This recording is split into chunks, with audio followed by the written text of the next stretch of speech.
What is happening, gang? How's everybody doing today? Don't forget the motto of the show: do something nice for someone, say something nice to someone, be the light that you would like to see shining from others. That is how you make true change. So, here we are, another Sunday. On the screen is today's breakfast, inspired by our friend of the show, Muhammad Ali, who has sent a couple pictures of this mushroom toast and egg breakfast that he has had. So I made a little recreation of it. I'm not sure what his sauce was. Mine was a mushroom gravy with like rosemary and garlic and stuff like that. Because wasn't sure what was made with his. But the toast is the toasted Tuscan bread with cream cheese and the mushroom ragu and a couple of eggs. I did not feel like farting around and poaching the eggs today. I know. Lazy Lucha. I've got a lot going on. There's a lot going on in the Luchaverse. So at work, my boss, the general manager, and his wife, the other sales manager, were on vacation in Disney. And my internet manager was off all week, and I had to cover also a couple days for my finance manager. So Lucha's tired this week. Lucha had a 6-day, probably 70-hour work week of doing many people's jobs. It can be a little much sometimes. It can be a little much. Not to mention my cousin's coming over today to see if he can't finish the wiring for my dryer because... as you guys know, since mom's fall and stuff, she's been staying here and her heart procedure and stuff. So that's going to be a permanent thing. So yay for me. Well, it's nice to have her. It's a lot. So part of the problem is I didn't really live with my parents all that long. You know, when I was at Penn State, my dad worked for IBM. He got transferred back to Massachusetts, and I stayed behind for, in-state tuition at Penn State. And so, like 19 years old, I stopped living with them. So it's a little different. It's a little different, we'll just say. It's good. It's all good. But I will tell you, we have this going on because of her being here and her affinity for doing laundry. She does love the laundry. I had my washer, well, the dryer broke, so the new dryer and the washer I had moved upstairs. And they got all the plumbing and stuff done for the washer. Expensive, not cheap. But I do need to get the dryer hooked up. My cousin is an electrician. He's supposed to be over this afternoon to do that. So this is the far end of my kitchen. I think I've told you guys before, my kitchen is huge. This is the far end of my kitchen, the non-cooking section, where that hutch had a matching kind of a bar table with tall chairs or stools with it. So those are gone. The washer and dryer is up there. You see the tape where I was starting to paint, but never finished. So we'll get the rest of the painting done. We get that all cleaned up and moved, all that stuff moved around. And Sherman, the blind double dapple dachshund, is just confused as all hell because stuff has moved. Stuff has moved, and he's blind. He's a blind dog. What are you gonna do? We've got 5 people watching and no one in the chat. My Lord. What has happened to us?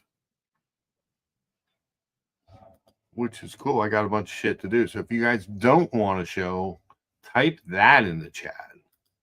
Now we'll go ahead and start my day. We can always do that as well. We are not a slave to what's going on here. Anything going on out there in the world? Bueller. I don't know. You guys tell me. But nobody's talking, so I wouldn't know. We do have 5 upvotes. 2 of those are mine. So two of my 5 non-speaking viewers have not clicked the upvote. Well, we're down to 4. All right. Hey, this could be the shortest show ever. We'll just go over some housekeeping stuff, such as I am wearing the Super Racing Speedy with the Spirate system, my favorite watch. There is also, I've been in minor negotiations on a watch that you guys will hate when I show it to you. Hate, I say. But hey, deal's a deal.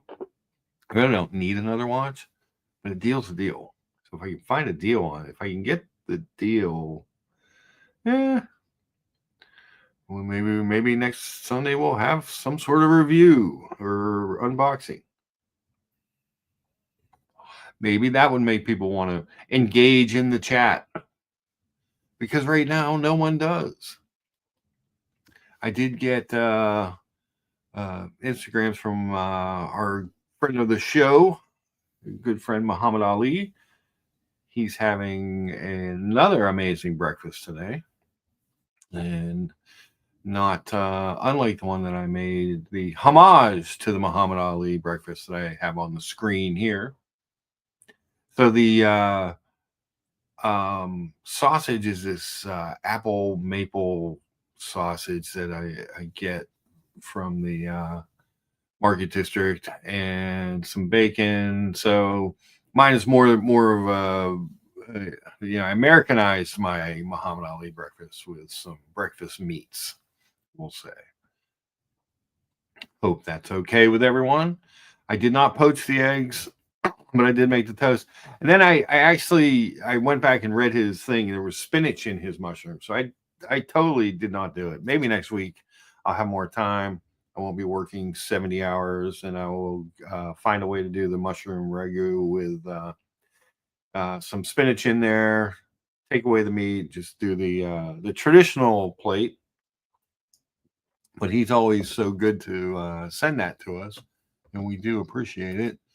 And he always sends it with a picture of his watch. So I took a picture as I was making the breakfast. Had my breakfast cooking watch on, the Longines VHP, very high precision quartz, good to 5 seconds a year, with a perpetual calendar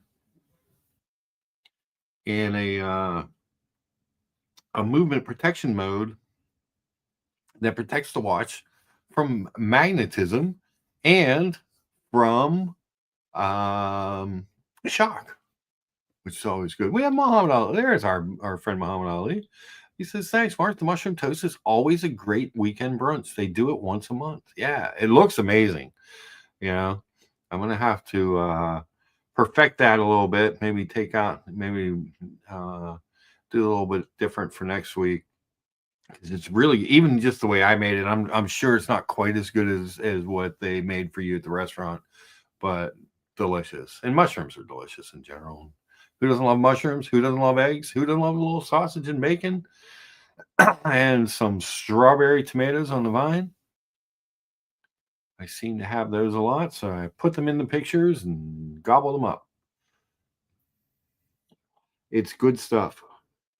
It's a winning recipe, if you will. But yeah, I do appreciate that, and I always appreciate getting the pictures. And you guys do know, so if you have something that you would like to share, you can send it to luchavetic@gmail.com. You can also send them on my IG. Those are scrolling across the bottom. But you need to remind me in the chat that you sent something, because I turn off the notifications and I turn off my phone because it comes across on the thing. Nice. I've got a weekend breakfast in London from Muhammad Ali. Perfect. I love it. The menu that he showed me looked amazing too. Let me pull that up. I don't want to dox anybody, so I want to put a different screen up for a second, just make sure that no one is being doxed. But he sent me a big shot today of the menu. I can't replay the photo, but I can show the menu. So, share that tab. Here is the menu from the restaurant that he was at this morning. We had the eggs Benedict, the eggs Florentine, the eggs Royale, which is, I believe, what Muhammad ordered today. This looks delicious. We have homemade scones, shock sausage, which is a shakshuka with chicken sausages served with our delicious buttered sourdough. Yes, that all sounds amazing.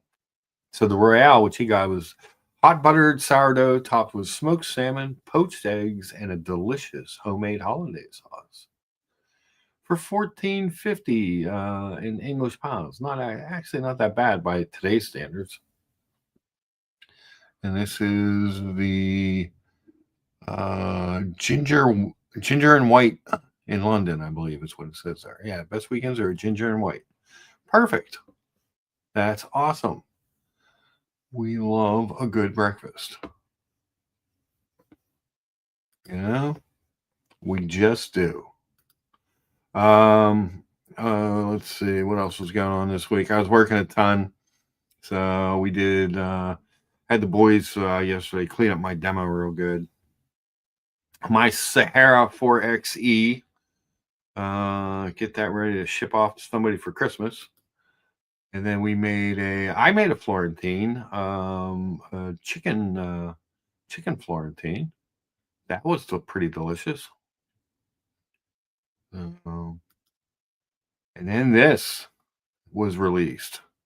If you guys pay attention to the show, you know that I said that if they released a 41 in a color other than black, I may be tempted to buy it. It is not in the stores yet, but this is the 41 millimeter Omega Aqua Terra with the new bracelet, which I love. Now it's the fully polished case, which I go back and forth on, but it's kind of a fume turquoise color dial. Very cool. Very cool. Normally I like the date wheel to match the color, but with that kind of dark gray indices and handset, I actually kind of like the black dial on this one, surprisingly. But it is an amazingly gorgeous watch. Could be my next Aqua Terra, because I have not owned enough Aqua Terras in my lifetime. But I think the Aqua Terra, like if you said, Mark, compare the Aqua Terra 41, the Oyster Perpetual 41, and the Datejust 41, I would pick the Aqua Terra all day, every day. I just think it's a better movement. It has an exhibition case back. It's beautiful. It's different. It clicks a lot of boxes for me, which is why I've owned a few. Had the silvery gray dial with the blue indices. I had a green dial for a while. The green didn't work for me. Then I had the summer blue for a while. Muhammad agrees. He says, one beautiful watch. I want one too. Yeah, it's a great looking piece. It's a different colorway, different than the shades that they had done. I really wish that they would do that red shades in the 41. I like that too. But this is kind of cool looking. It's a cool color, but because the indices are not polished and the handset isn't polished like on most Aqua Terras, it gives it a little bit different vibe than what you normally find. I don't know. What do you guys think? We know that Muhammad Ali likes it. We know that the rest of the chat is very silent today. Are you guys let's see, are you afraid that someone will see you watching the Lucha channel and put you to some sort of loyalty test? There seems to be a lot of drama in the watch YouTube space here lately, but that's fine. We don't do a lot of drama here. We can. Oh, yeah, he has the 38 millimeter titanium Good Planet Aqua Terra. That's a great watch too. Yeah, Aqua Terra is a great watch. The 41 I prefer because I've got, big wrists, but also because you get the 8900 movement. You upgrade your movement to a double barrel escapement. You get an extra 5 hours of power reserve when you do that. And do you guys understand why a double barrel is better than a single barrel movement, and why I think a double barrel Omega movement is superior to a Rolex movement? Any thoughts on that? Because there is a reason that a double barrel is better. Um, and basically, it has to do with the timekeeping and the beat rate. So when you have a double barrel escapement on your watch, you it's a more even. Um, you don't have, like, when it's fully wound or when it's winding down, you don't have real breaks where it's the timekeeping where the beat rate is slower or faster. So it keeps better time because of that. And also the coaxial escapement gives you basically 10 years between services, because you don't have the traditional lever escapement. You don't have all the wear and tear. Dr. George Daniels was a genius, and Omega took his idea and industrialized it and found a way to mass produce it. Good on them. Good on you if you own one. It's a great movement. And you can see it. And it's not like a handmade movement or anything like that, but it's nice looking. We'll go over the Omega page and take a look at these real quick while we still have a couple of viewers. But this is the Seamaster Aqua Terra 150 millimeter or 150 meters water resistance, 41 millimeters steel on steel. And it's just a good looking piece. It really, really is. There's your movement.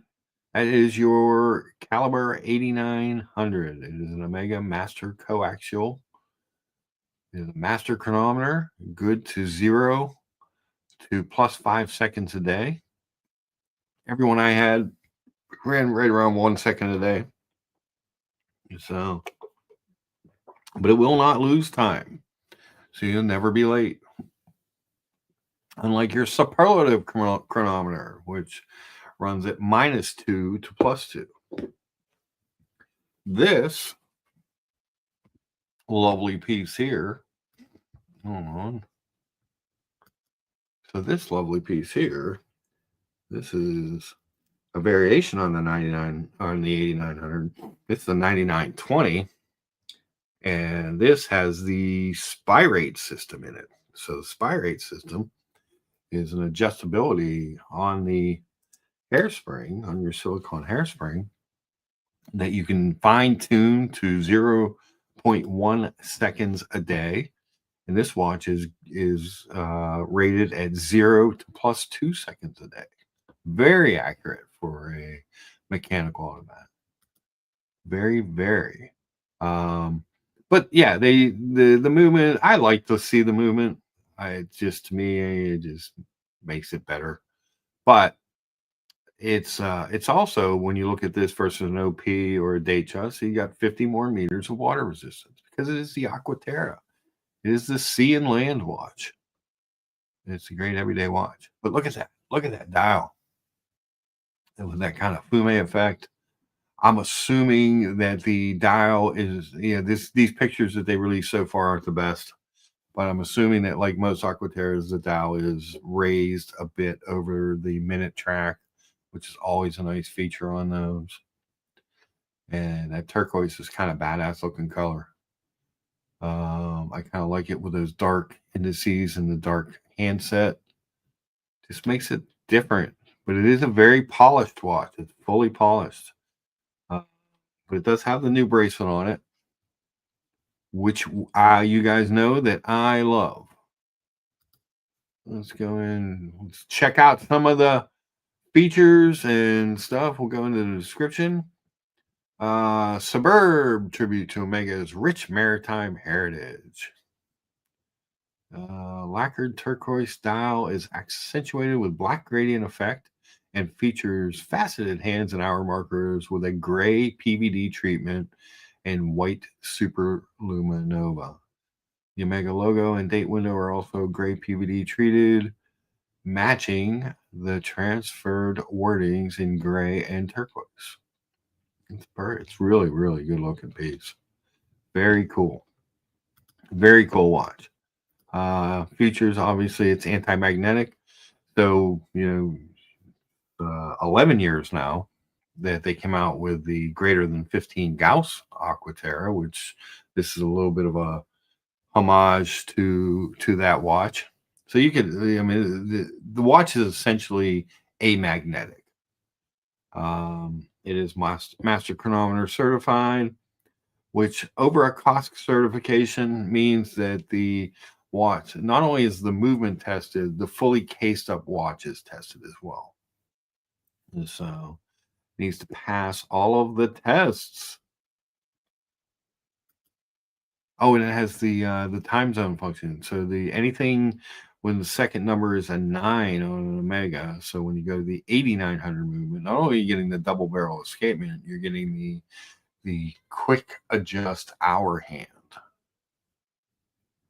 So you don't have a quick set date, but you can forward and reverse the date at 12 o'clock with the quick set hour hand.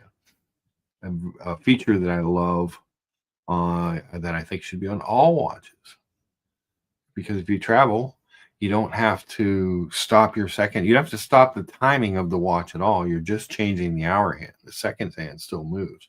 You can still hack it if you pull it all the way out to adjust the hour in minutes, but you can adjust. So if you're on a plane and I go to Las Vegas and it's 3 hours difference, I just boom, boom, boom, hit the hour hand and go. We're all set, ready to roll. And of course, you get the 150 meters of water resistance, which is better. I know some people don't like the anti-reflective treatment on top, but man, when you look at a mega dial, because the AR coating is on the top and bottom of the crystal, it is like at certain angles, like no crystal at all. It makes it very nice to photograph. Obviously, it's made out of 316L stainless steel. And it comes with a variety of watch band advantages.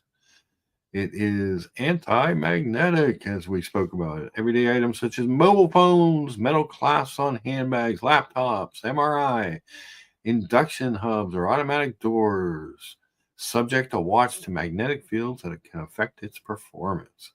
And this watch is essentially amagnetic. It is anti-magnetic. It's amazing. The shock resistance during the watch are tested to the extreme. This phase includes shock examinations to confirm reliability and check that its precision is maintained after a severe impact. All Omega timepieces are designed to withstand shocks corresponding to a 1 meter drop on a hard wooden floor for a standard 150 gram timepiece. This sudden and rapid acceleration is an equivalent force of up to 5,000 Gs on the watch head. Less servicing, expect fewer visits to the service centers. The coaxial escapement is designed to reduce friction inside the movement. As a result, less lubrication is needed, and hence, one of my favorite words, hence, less servicing.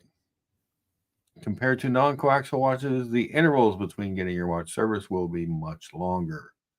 Yes, it is the 8900. It is a great watch. I can't wait to see it in the metal. They've been releasing a lot of this stuff a little bit quicker, so hopefully we'll get to see this here in the next month or so. Exciting stuff. Good morning, BW. The chat is very quiet today. I believe that everyone is afraid of showing their face here. We have 13 people watching and 2 people who are willing to chat. Interesting. But there's a lot of drama going on in the watch YouTube space between all the different shows. So I guess we're in one of those phases. But if nobody wants to chat, we'll just end the show early. I don't have a problem with that. I've got stuff to do. I worked 70 hours this week. I'm tired. But I also want to take a look at a couple watches before we go. But I love this watch from what I've seen of it so far. And it's really pretty slick. So I liked this black lacquer dial one, but I really don't need another black dial watch right now. What is it that I'm saying? But this turquoise lacquer dial has the new bracelet. So the polished center links are a little more rounded and raised. And it also has a little bit of a quick adjust on the butterfly clasp. It's not the best quick adjust I've ever seen, but it's better than the old one. That was always my complaint with the old one was the bracelet was, especially in the summer when you got hot, you actually sometimes consider putting a half link back in because of the way it was wearing. But these watches are amazing, I have to say. If for a go anywhere, do anything, everyday watch, it's hard to beat an Aqua Terra. 150 meters worth of water resistance, the 8900, the double barrel coaxial master chronometer, the look, they do a really, really nice job with these. Johnny O says good morning. Good to see you, Johnny O. Muhammad says we're all friends. We are all friends, but people don't act like that sometimes. It's a shame.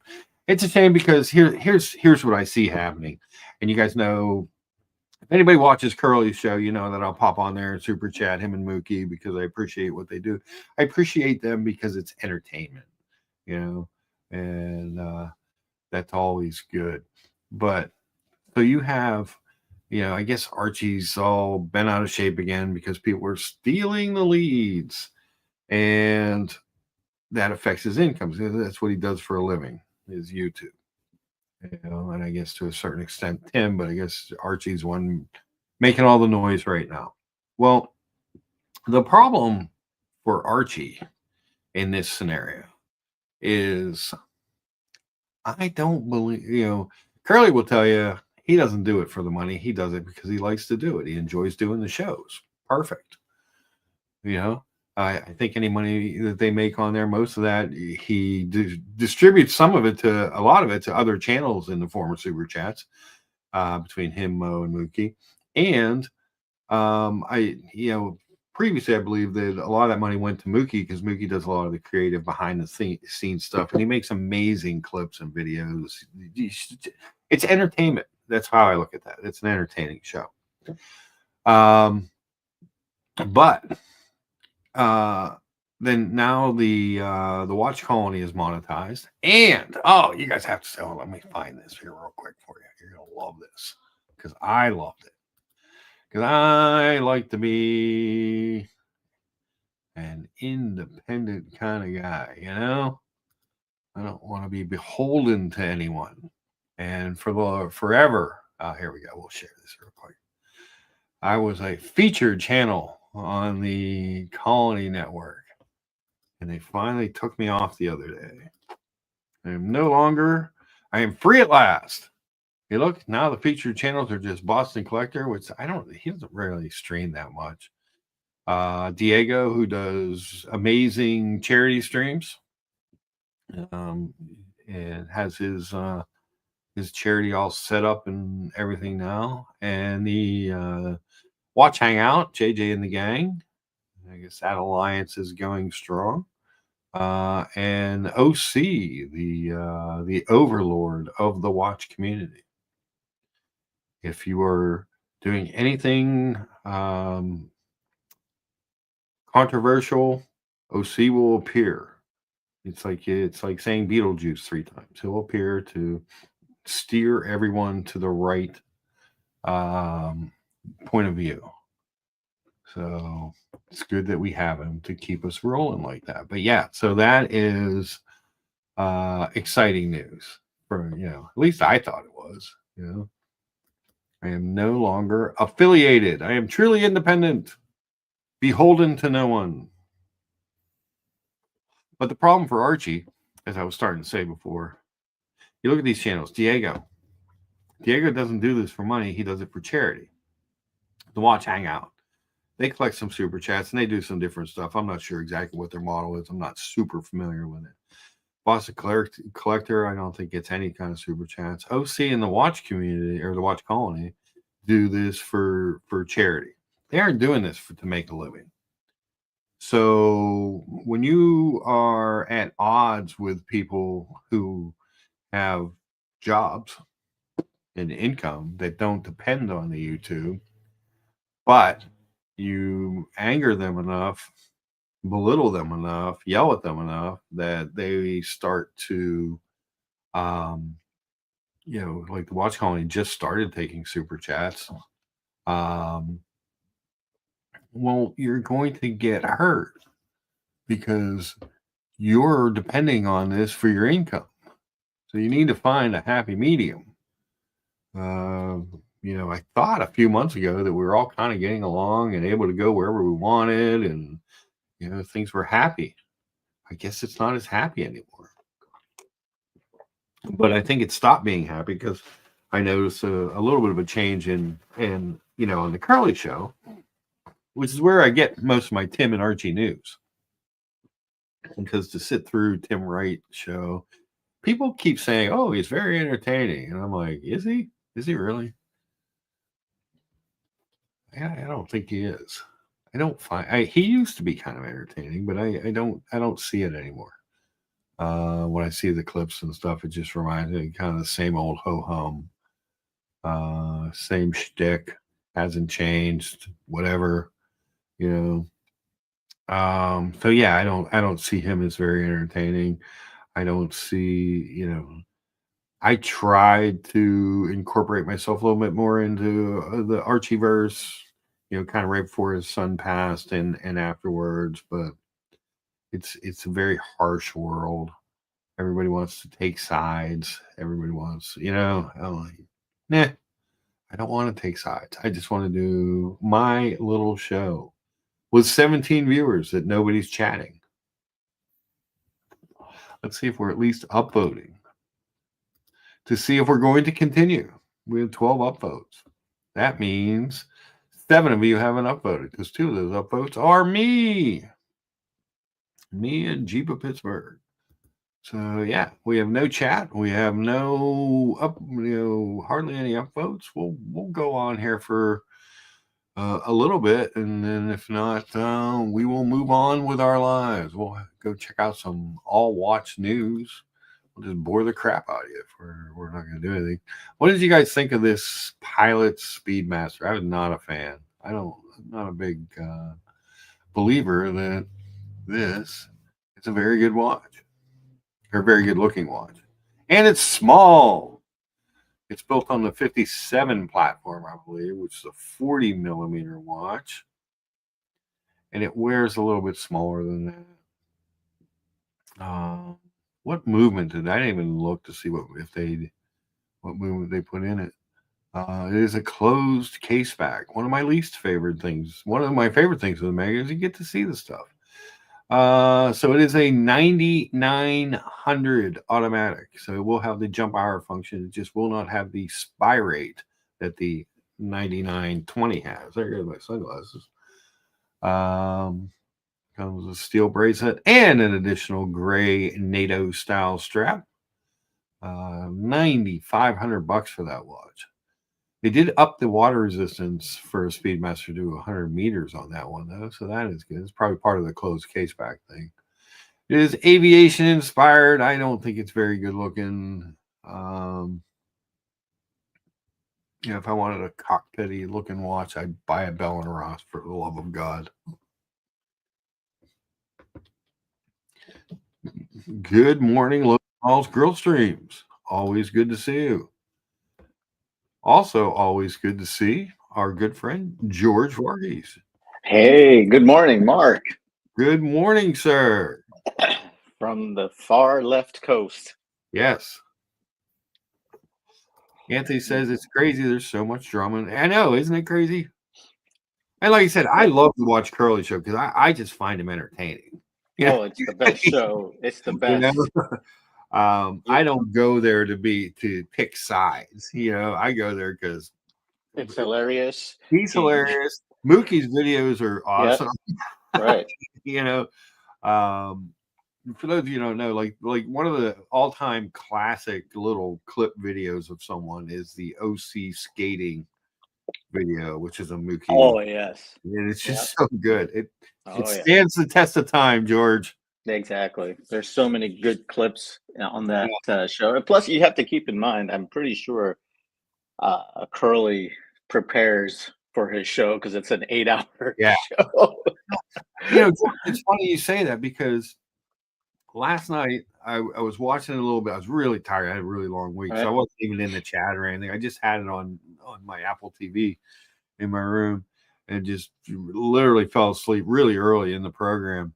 And I woke up at like 6 in the morning, and they were still going. Still going. Oh, yeah. Oh, yeah. Holy Oh, crap! yeah. I Yeah, know I it's had two. I some. think it's 2 hours difference for him, but that's still 4 in the morning that they're still. Yeah, Yeah, yeah, I know. I've had a couple of those kind of moments as well. I have to say, I'm always laughing when I listen to his shows because there's always something hilarious yeah. Like look, that's brought up. Netflix. Yes. BW says he played one yesterday that made me roar with laughter. Yeah, there's just some. I mean, some of those clips and stuff are so good. It's just I. What do you say? Santa Habibi hurried down the expressway. Yes, yeah, Mm, that's a good one. yeah. Yeah, that is very. Wow. But they're creative, they're fun, and I that's why I like the show. That's why I like to watch it. It's Well, entertaining. and you get a lot of value for your buck on that channel, right? Yeah, absolutely. I'm fully entertained. I'm laughing my ass off watching it, and I just can't. I'm telling you, it's one of the best shows on. It's almost becoming must watch. Yeah, it really is. It really, really is. We got Chris Clues in the chat. Hey, People are Chris. Good chatting morning. again. Good morning, Chris. Good morning, Mark and George. My favorite show with a glass of red wine. Life is good. Enjoy. It's too early for wine here, but it's not never too early for a Trento cold brew with no ice. Mm, This kickstart my bad heart. there you Orko, go. good to see ya. Good morning, sir. Yeah, so George, I'm in negotiations. Oh God, I know, right? I know you can't wait to see next week if I ended up getting this thing.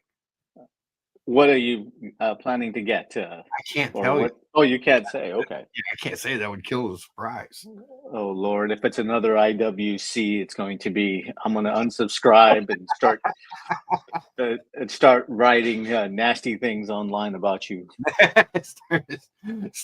You're gonna go back to Archie's show and say, "Yell at Oh, yell at Lucha." yeah. Yes. I was thinking about Archie the other day, and a lot of us who've been in the community, and I think I can speak for Logan Hall as well, but we all started over at Archie Oh stream. yeah, We were there, I was there about 2016, 2017, and now it's he's a shell of himself, and there's yeah. no humor, there's no entertainment. It's been taken over by, people that have zero clue of what's in Archie's best interests, which is sad. It is Oh sad. well, And like yeah. like I was saying, the problem is he's going up. Like when he goes up against shows like Diego Show, The Watch Colony, OC, they aren't doing this for a living. They do this for charity. They run charity streams and charity Mm, unboxings, and their super chats go to different, whether it be diabetes. I can't. I apologize. I right. can't remember the name of Diego's charity or the Ronald McDonald House. I mean, there's just we did the pet one, the shelter, that kind of stuff. It's hard to compete with that because essentially they're doing it for the love of watches and for fun and to make money for charity. And if you're doing this as a for a living, You know, you're being cranky and you're there's an letting. old saying, uh, when your competitors are blowing themselves up, you don't need to really help them, you Right. know? And there was an opportunity in the summer and in the spring of this year when Tim was blowing up his channel that all To get everybody the together. good people, yeah, to open them up to, And for a to while there, Archie's it seemed channel. like it was working, you Yeah, know? I showed up. A lot of people from our channels all showed up, and it just didn't stick around. And part of that, I'll never forget. I was in the back room on a Colony channel, after show. I was in the after Hmm. show.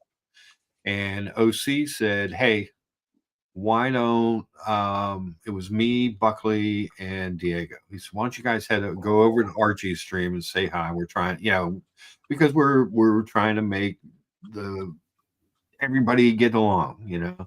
And Hmm. so we go over and we're having a little chat, and then Bear comes on and starts berating Diego over stuff that's years old. Yeah.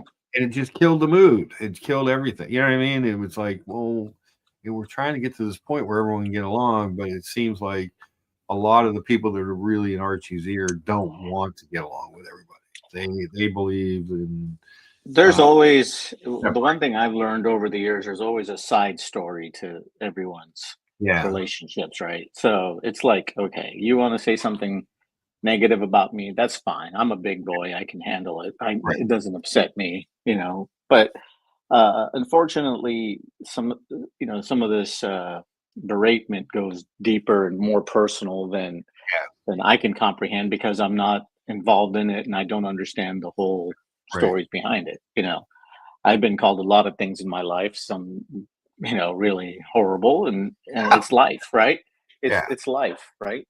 it is And what it is. that's just by my wife. So Fair enough. yeah, exactly. So there's nothing on the Yeah, some account online that's going to say anything about me that upsets me or makes me cry or whatever, you right. know. Yeah. So, but there's always a background story to all this, and I'm one of those people that I really don't have the time or the energy to understand it or get involved with it. So I try to leave it. But yesterday I was watching a little bit of Curly's stream, and I think he was. I think I slept, but he was going to start talking about like Tim's stream and what happened over the year.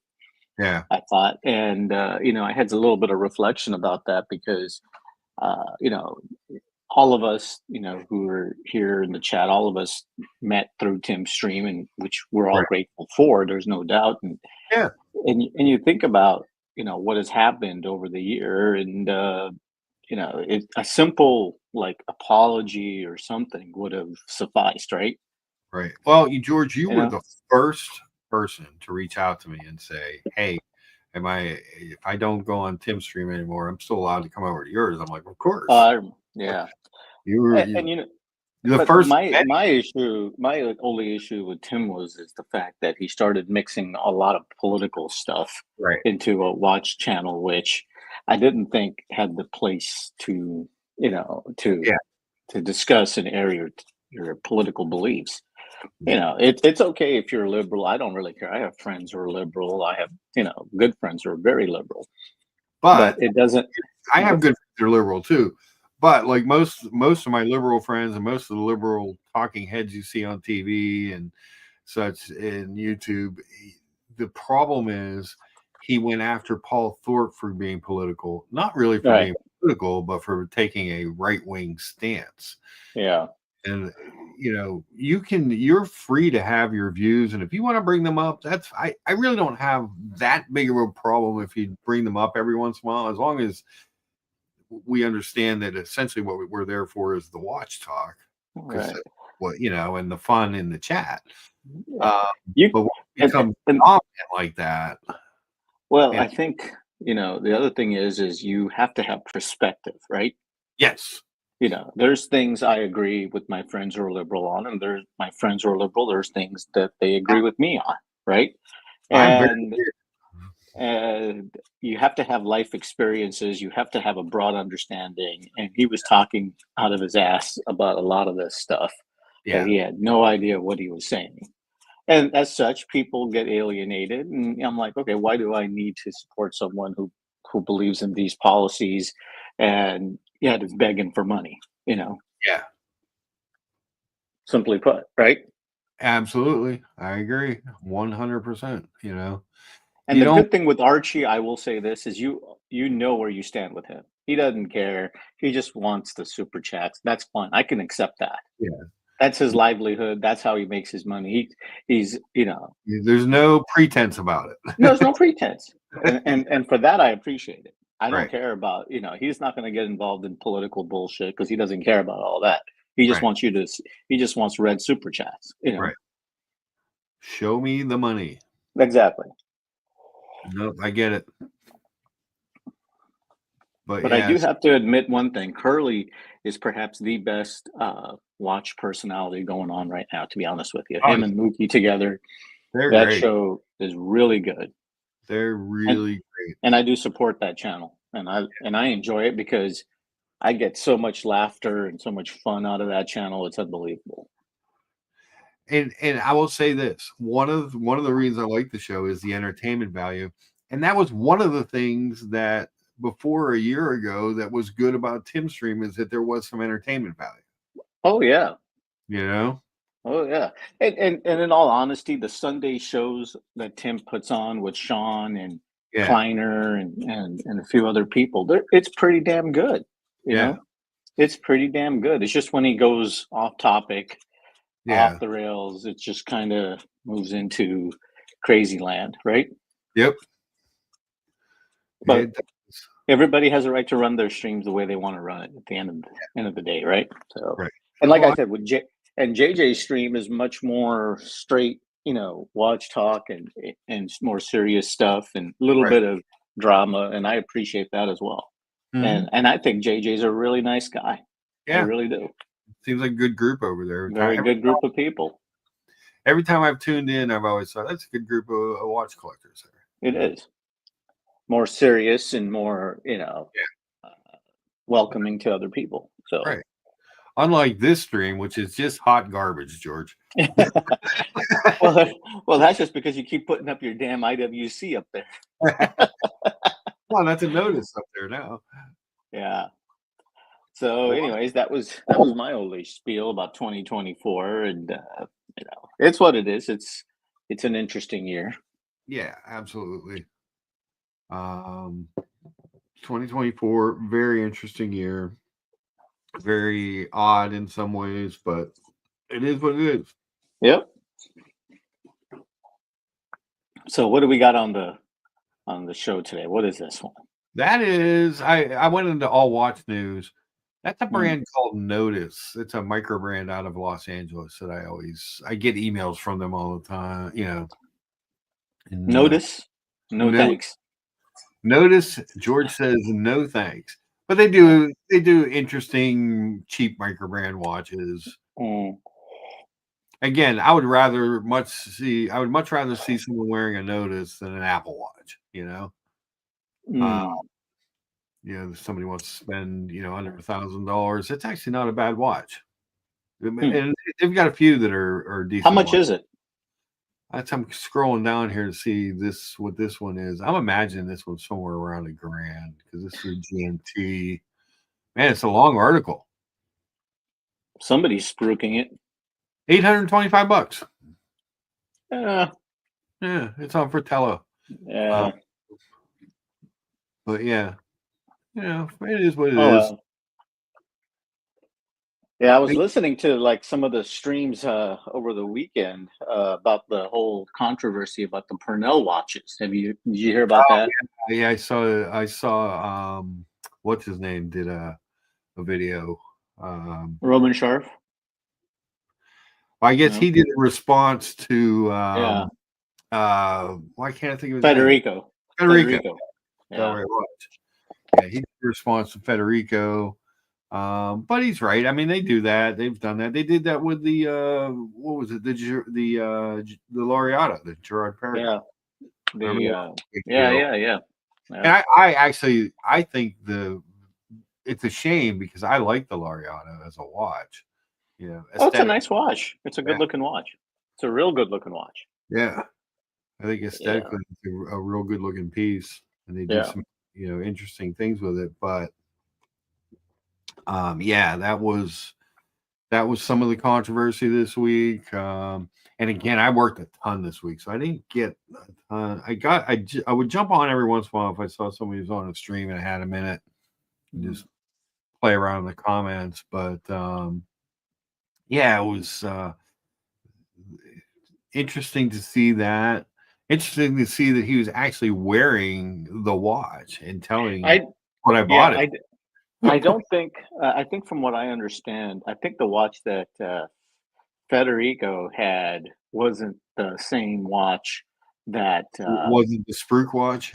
yeah, wasn't the one that Sharf was talking about, if Okay. I'm not mistaken. You know, but if you look at their website, the Purnell watches, it's expensive. It's like Yeah. 200. It's like 250, 300. And I, it's an interesting subject matter to talk about. But for those kind of watches, your RM prices, and you're trying Oh, yeah. to and you're trying to say that this is the next RM. I don't think so. Right. And the problem is when you price bracket yourself, you often price yourself out. And I talk about this all the time with some of the lower end brands, even things like some of the Longines and Oris and things like that, where they jump out of their lane Yeah, uh, and try to be more than what they really are. And it yeah, prices them out because then when you move into those price points, you have serious decisions to Huh, make. that's right. Absolutely. You know, and the issue is like when you're selling $250,000 watches that nobody's heard of, that's a hard sell, right? It is a hard It's sell. it's a very hard sell. You're not saying, "Oh, this is a $250,000 Paddock minute repeater or a grand complication from Paddock." You're talking about Purnell watches, right? Right. That nobody knows what that is. Yeah, and then you spend the $250,000 on it, your money's pretty much toast. Who's gonna You'll be Right. lucky if you even get 10 cents on the dollar You for get that, stuck in, let yeah, alone 60 or 80 cents, right. Yeah, you So, get stuck in stuff like that, and you pay so much for it, and nobody knows what it is. If you right. have to spend 5 to 10 minutes explaining to someone why your watch is a good watch, you bought the wrong watch. Yeah, You know what I mean? Or you don't hang out in circles of people that would know what it is. So let's bring up. Yeah, we were talking about Tim earlier. Let's bring up the Maurice Grossman. It's a beautiful yeah, watch. I saw it. It was almost exactly a year ago. sure. Um, when I was in New York City. It's a gorgeous watch. Mhm. Nobody knows what the fuck it is. Nobody. I mean, like And like it loses some of its luster that way unless you really just unless you hang out in high horology circles a lot. It's hard because nobody knows what it is, and it just looks like a watch. Now, your De Bethune looks special, so people want to know what that was. You know what I mean? Like that has, whereas the Moritz Grossman just looks like a watch. Your De Bethune does but not. but the other thing is, Mark, is all it all boils down to also is marketing and awareness, right? Right. If you look at like the successful watch brands, they market a lot. AP markets the hell out of their watches. Um, Same with Rolex, same with RM, Patek, right? Yep. And now you have, David Bethune, they have, Pagulia, the ladies tennis player. They've got, I forgot the guy, Tommy Paul, the Yeah. men's tennis player. So they're marketing, and it's becoming more Sure. mainstream, right? Famous for owning the Bills and the Sabres and Yeah, Penn yeah, Staters. right. Penn And Staters. and also, like I said, there's a lot of famous people that are wearing Dave Bethune now, just Yeah. like it started with Jorn, right? But exactly. when you get into these brands that are like really niche, because like I had an interest in a watch brand called Crayon, Krayon, Yeah. that Cellini Jewelers had.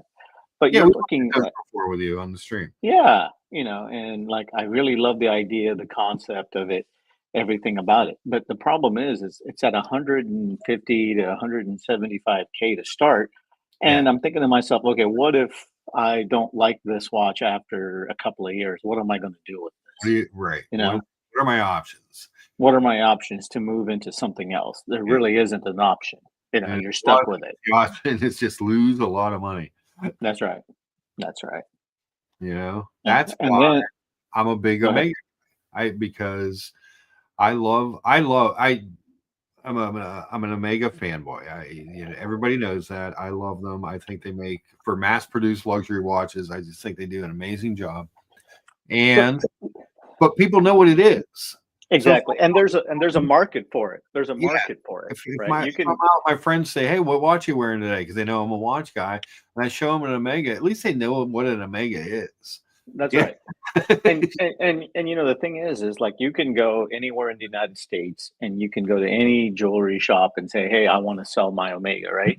And you'll get a price on it, whether you like that price or you don't like it, but you'll Mhm. get it. You take a Grossman or you take a Crayon or you take these little niche brands and you try to go to any jewelry shop, they won't 90% of them will not even make you an offer, you know? Right. Yeah, it's hard. So it's It's hard. hard. And the interesting story is back in 2022, Mhm. at the height of the market, I had an unworn 116500 black Daytona, right? And I had this AD that I was talking with reach out to me and offered me like top dollar for it. Yeah. And immediately I knew that this is kind of nuts because no watch dealers reaching out to their customers to buy watches. You usually reach out. So that was like the first red flag to me saying maybe it's time to start getting out of these pieces because if you're not wearing it and you don't like it, you're at all top market. And the guy offered me some like 3.5 times MSRP on that. And I thought to myself, well, how about a meal deal? How about a couple of more? And he bought like two, three other pieces, and There and you go. then I sold a whole bunch over to Chase, and I'm like, I'm out for a while. I have enough, But Now it's it's hard because those prices obviously didn't stay where they were. I mean, there's still a Daytona is still worth a lot of money, even though it's a girl's watch. I mean, I don't right. understand. Yeah, like I said, I couldn't resist a 3.5 times profit Oh, on absolutely not. a Some mass watches you weren't even produced wearing. Daytona, Yeah, or a 4X on a Nautilus. You know what I'm saying? yeah, That I paid less, paid MSRP for, which was crazy right. to me. You know, because like I said, I always tell the story. When I walked into the AD Paddock 80, my Paddock 80 at the time, who's no longer around. The lady looked at me and told me that nobody buys this Nautilus. Why do you want to buy this? Yeah, Nobody likes this nobody watch. It's a likes waste. And her exact phrase was, "Nobody likes it. Nobody buys it." the Daytona was Uh, like that for a long time where people didn't like it, mhm. uh, and then it became a thing. I remember That's right. I always tell the story. I could have gotten 30% off on the original 50th anniversary aluminum bezel green aluminum bezel Submariner. They Oh couldn't get yeah. nobody The, wanted it. the, I, and hey, good morning, Mohammed. Good Good to see morning. you, buddy. Hope all's well. Um, Hop on the chat. We'd like to hear your input into all this because he's obviously a really good collector and a better person. Yeah, he's So good. He said very he good person. He's a always good said man. breakfast. My breakfast this morning was a homage to his mushroom ragu. Well, we So, won't hold that against poor Muhammad. You know.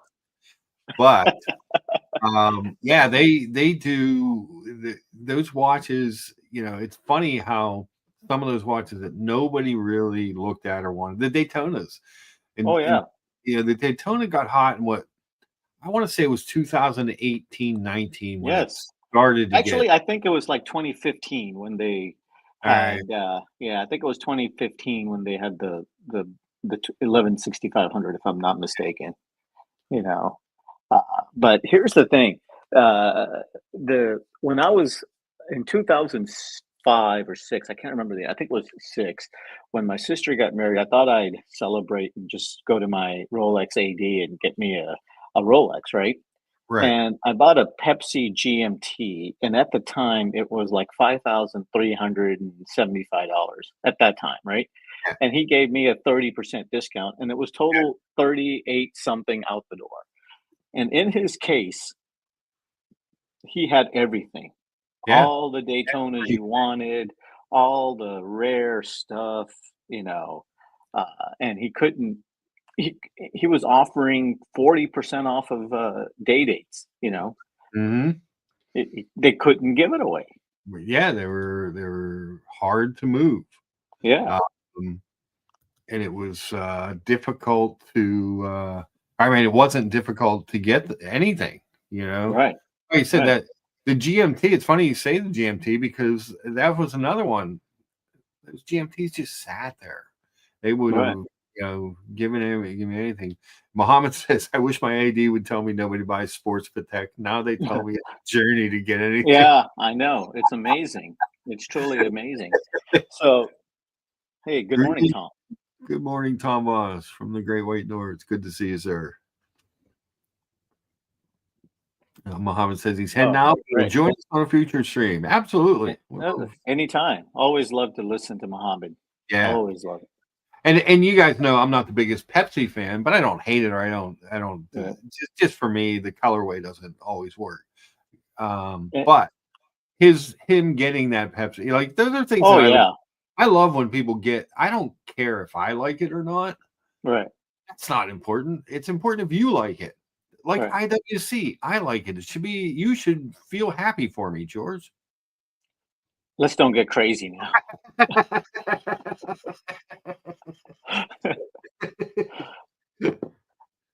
Um, but like you said, it's interesting because nobody knew of Zorn, and back in 2020 of January, I brought mine from a Boston retailer not named European Watch Co. who were ADs for it Yeah, with a 20% discount on right. any Zorn that they had in stock. You know, and it wasn't that long ago. Now you have to go through all the silly, ridiculous vetting and all this other crapola. Yeah, And I'm like, yeah, I just at wanted a to buy point in one. my yeah, at a point you just have to say, what is your time worth? What is your your finances? And if you want to get a Journe, just screw all that. Just go buy what you like and go from there, right? Right. Instead of being, you have to go to this event, that event. You have to prove to us that you're worthy and all this other crapola. Screw Yeah. that crap. You know. It's I just, sometimes I just want to watch. But you know Yeah. me, I bought this one from the AD, but I love my thing is I love to find a deal too. That's the fun for me. You know what I mean? Like finding something that I like and finding it at a deal, finding it a few months old that somebody traded in or something. You know what I mean? Like to me, But that but let's be honest though, Mark. The situation is like with Paddock, right? They know that most collectors want the Aquanaut or the Nautilus, right? right. They don't want the Calatrava. They don't want the all the other stuff, right? They don't want World Time or whatever, because you can get The those. beautiful watches, you know. Yeah, yeah. Everybody wants a Nautilus because it's hype and you can get 3x your money, right? But the Yep. reality is they know that. So what do? They make you go through the loop and make you spend 6, 7 figures and Right. give you a line of bullshit, and then you're at a chance of getting one, right? In reality, there's always somebody ahead of you who spent a lot more than you have. Yeah. So No, it's true, and I'm a middling guy. An admitted middling guy. Kind of, I mean, this was a little more expensive, but normally 10 grand or under is sure. the playground that I play in. Hmm. And but it doesn't mean I don't appreciate when Right. somebody wants something more and gets it. And Yeah. I mean, I And, think it's great. I think it's great for the hobby, right. that, And that, I've that and, do that. and I've always said, uh, watches should not be more than 3 to 5% of your net worth. Yeah. Period. You know, and the interesting thing is these days, like I said before, the value of money. Do Hmm. you really want that watch, or do you want to put your money to work in the markets or in alternative investments or whatever? Back in 2020, 2021, you really had no choice because interest rates were at zero and there's no, cost of carry or whatever else, right? There Right. was no watches were going up in price and it sucked a lot of people in. And those of us who knew this isn't normal and this isn't uh, common, some of us took advantage of the situation. Of course. Of course. And it's hard because so many of the people that you encounter now got into the hobby during COVID. Right. So there's a lot of us that bought watches before. Like I don't know that I would have called myself a collector, but I had I always had a few watches. Um, and it was always one nice one and, maybe two nice ones and a couple shitters or something, whatever, it was just, I bought that. I buy my watches to wear them. Yeah.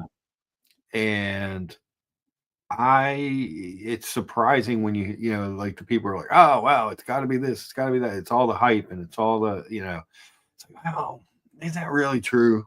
Is Yeah. historically, is that really true? You Yeah. know? And like I said, this is men's jewelry, right? This is Right. discretionary money that, I came from a generation where you bought watches and you expected to lose like almost the entirety of its value. Right. Because back in the 90s and 2000s and there just wasn't a market for resale of watches. There just Hmm. wasn't there. Right. You go to, when you're done wearing your watch, what do you do with it? Keep it? I was surprised when I found out I could trade in a Rolex. Exactly. I Yeah. never knew that because Yeah. in 2006 I went to one of the largest resellers of Rolex on the West Coast, and he didn't have a damn thing. That he said, "No, I don't. We don't buy back Rolexes. We don't do that." You know. Yeah. So that was a that was an entire thing. I remember I got put on a test drive in a Submariner. Hmm. I was gonna when I traded in my Thunderbird, I went over to Yeah. the AD, and there was a Borders bookstore in the plaza where they were at, and my AD, the owner's sister, was she's like, here, look, I'll get a value on this. She's like, it was the I bought the black sub, the Hmm. Hmm. two tone black one. Yeah. I had a couple friends who had the bluesy, so I wanted something that was a little bit different, but I wanted a bigger Yeah. watch. So she threw the watch on my wrist, sent me over to Borders. She's like, go get a cup of coffee, relax, chat, whatever, and then come back over and we'll work out the deals. Put me out on a test drive, George. I was, Yeah. Yeah. you know, Yeah. I've heard of that happening. I actually have heard of that yeah. happening. You Came know. back, she said, here's what we can give you for yours, blah blah blah. She's like, I can give you, Mm. this. I got a discount on the sub, whatever it was. I can't Right. remember what all the numbers were, but and I was like, yeah, all right, let's do it. And I bought the watch. Yeah. The first time I've even heard of buying a used watch was when before Watchbox, it was Goldberg. Goldberg, You yeah. know. Yeah. And my client advisor at the time was John Callahan, who's now the director for Teddy Baldessar's. Right, yeah. Yeah, Yeah. it's interesting times. And I guess a better question would be is what is it going to take to turn the watch market around? Yeah. You know, It's so I personally, think the watch market is where everything should be right now. I think it's. morning, Hey, good Johnson. morning, Johnson. Good morning, MJ. Morning, MJ. Yeah, I think the watch market is in pretty good equilibrium. I think this is where Yeah, it should be, yeah, absolutely. you know. There's certain pieces that are going to command a price, but other Right, pieces should be readily available. And you know, what where I get weird is the like Muhammad was saying that they tell me it's a journey now. right. Well, is it? Or I see. I thought what you did was smart. Was it the Vacheron you bought? Instead of going, the AD was like, it's because it could take years. You're like, and you're gonna have to buy other stuff. So you're like, well, I, what is you know? Hmm. I don't recall that one. I've owned a Vacheron before, but it Maybe it was wasn't. from the gray. It was from the gray market when it Oh, was was it like a the. Longa? Was it the Longa? Oh yeah, yeah, Yeah, maybe the Longa. Yeah, yeah. yeah. The You Odysseus. Yep, yep, right where you weighed your options. You looked at what you would have to pay for the Longa yeah, uh, on the gray market off of Chase, I believe, and then yeah, you're well. Actually, this makes more sense than going yeah. through that. Why would you want to buy $100,000 Longa to take a haircut of 40 to 50% to get your watch that you'd only need to pay maybe 15 or 20,000 more above the MSRP, Right. right? In the Exactly. long run, you get your watch quicker. I don't have to go through all this bullshit, and I don't have to buy a watch that I'm going to lose 40% of my money on as soon as I walk out, because I need to go through a journey. Right. And you got your Yeah. watch at a Yeah. at a fair deal at a price point where you're like, well, this actually makes sense. Yeah. So there's something that's why when people are like, oh no gray market, I'm like, well, no, I wouldn't say that either. Well, You know? look, if I bought an Odysseus for 50,000 from Chase, right? He Right, probably paid 45, right, 45, 44, or whatever. If I go back to sell it, he'll probably pay 40 for me. You know what I'm saying? So I lose 10K. Is that better than losing 50K? right, exactly. You know what I'm saying? Yeah, the whole thing it just makes it made a lot of sense at the time when you did it. And it's not every watch is that way, but you need to look at everything from a long distance perspective sometimes.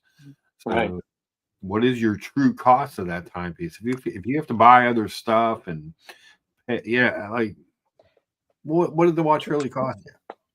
Can I tell you a watch I'm really looking at on his website right now? If you go to Nashville, Yeah, let me go over. Hold on. I really think it's a good deal, and I'm really tempted by it. Let me pull them up here. All right, which one? And and I think MJ would appreciate this because he's an owner of the brand. So I'm looking down at that Vacheron Overseas Rose Gold with the blue dial. You see it? That's I was looking at that watch yesterday. It's Ah, gorgeous. yeah. What a beautiful watch. You know, It what a is. stunning, beautiful watch. Yeah, I flipped on his site yesterday, like I am apt to do when I have a moment. Right. Actually looked at because I think last week we talked about how much I like the stainless steel one with or whatever, Hmm. and I saw that I was like, oh wow, that's Yeah. rose gold is gorgeous in that watch. Funny story. I bought a 15. I bought an Overseas from Chase back in 2018. Could have been Hmm. 2019. I can't recall, but it was the black dial, right? Yeah, I bought it from him, full box and papers, everything. 2019 version of it, brand new. $14,450. wow, And you don't even want to know what I sold it at. So it yeah, was it was just a great watch, I hmm thought at the time, for $14,000, which was a lot of money back in those days. But this watch at 51 500 or 52,000, yeah, it's such a good deal because I think the MSRPs on these have gone up to like 62 or 63 or even more, if I'm mistaken. MJ says you had him at Vacheron. Yeah, I figured, you know. Uh, Beautiful. and this is I think this is a really good deal at that price, and I'm pretty sure you could finagle $500 because that's all Chase pays, Yeah, right? he's just not, yeah, man, Right. you're not finagling much, but he doesn't. His prices are good to start. Yeah, and they're good, clean watches. That's the Yeah, good thing I like about it. great. You know, it just this to me is just perfection, I thought. But there's another one that I saw. I do like that Daytona. Do you see that if you just go over three, the one with the black subdials, The gold one, gold one, yeah. If you go over to your right on this, yeah, that one, the Everose, that looks nice yeah, too. that's beautiful. Yeah, Small, George. It's small. It doesn't fit yeah, my for wrist. you. Yeah, It yeah, just doesn't fit. I can't. yeah. I need something bigger. Good to see Captain. Hey, good morning, Cap. He says that rose gold Vacheron is especially at that special, Yeah. especially at the price. And it does seem like a good price on it. Like I said, I clicked on that just yesterday. So I was like, Mhm. boy, that good looking. I mean, this Daytona is okay looking. I know some people, if you like Daytonas, that's a great watch. You know, Yeah. if it fits your wrist, that's a great watch. But this thing Yeah, that is really that is a stunning yeah, watch. it is. It's beautiful.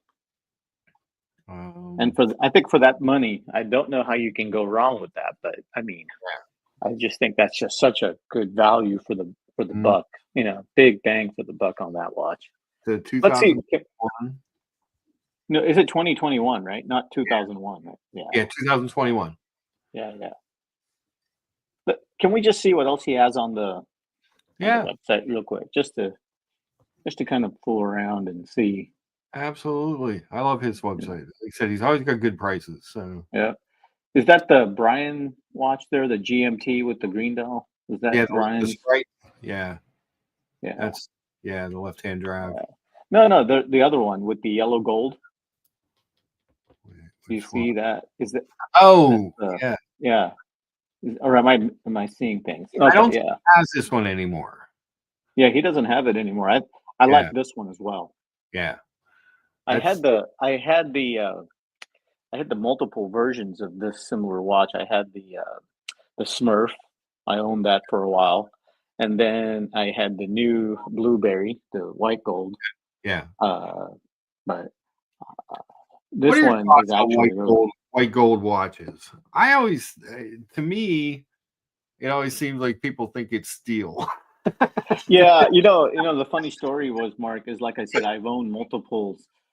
I, for full disclosure, I've only worked with one Rolex AD. I don't have multiple AD. So Yeah. over the course of many years, I've either held or owned all the watches from their lines, right? Hmm. And I had the yellow gold olive dial, the anniversary, the day date, Yeah. and I enjoyed it and everything. But like I said, it wasn't on my top five watches, Hmm. and it was, at the time in 2022, I paid 37 or 38 for it, and it was off. I offloaded it at 52, so you can't, because I'm not wearing it. But Right. you're right about that. It does look a lot. People who don't know think it's They think stainless it's steel. steel. Yeah. Yeah, And to but me, and I know that's just it shouldn't bother me, but it would. right.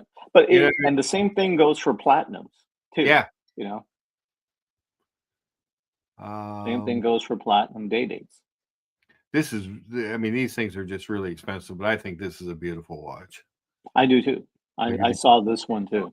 yeah, that's just Yeah. gorgeous. I've seen it in person before, and it's just, it's, I've heard through the grapevine, and I don't know if this is true or not, but I've heard that the Sky Dweller is the blue dial and the green dial are the hardest watches in the Rolex mass-produced line that yeah. is to attain. I mean, I'm not 100. I have heard that, but I can't confirm that. I ran into a friend, former employee, Hmm. uh, who's doing very well for himself now, which is always nice to see. But he was wearing a two-tone rose gold Sky Dweller at the time. I was like, Beautiful. it's just Yeah. gorgeous watch. Different. And I think part of it is that it is different. You don't see it every day. Hmm. Hmm. Um, that's part of the attraction of that watch is Oh not yeah. every day. This, I'm not crazy about the diamond bezel, but this, everyone hates that I say this, but I prefer a fluted bezel date just with a oyster bracelet. I know everyone says, "Oh, you got to get the Jubilee." Yeah. But I just think this is so good looking. Yeah. I Yeah. th- It's a nice I love watch. the way the oyster bracelet feels on my wrist. I Right. think it is part of it. I like the way it feels. It looks to me an oyster bracelet says sport Rolex. Can we take a look at the APs that he has for sale? Yeah. Just out of curiosity.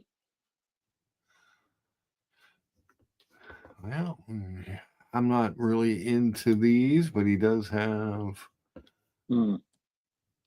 Royal Oak Yeah, Chrono. that's the. I'm sorry, I don't have my glasses on. That's the green dial, right? Rose gold green dial. Yeah, rose gold with the green dial. Mm. So Nice I think looking. I'm not sure the MSRP on something like that, but I think it's what 55. I was gonna say it's probably in the 50s. Yeah, so it's above MSRP. Mm-hmm.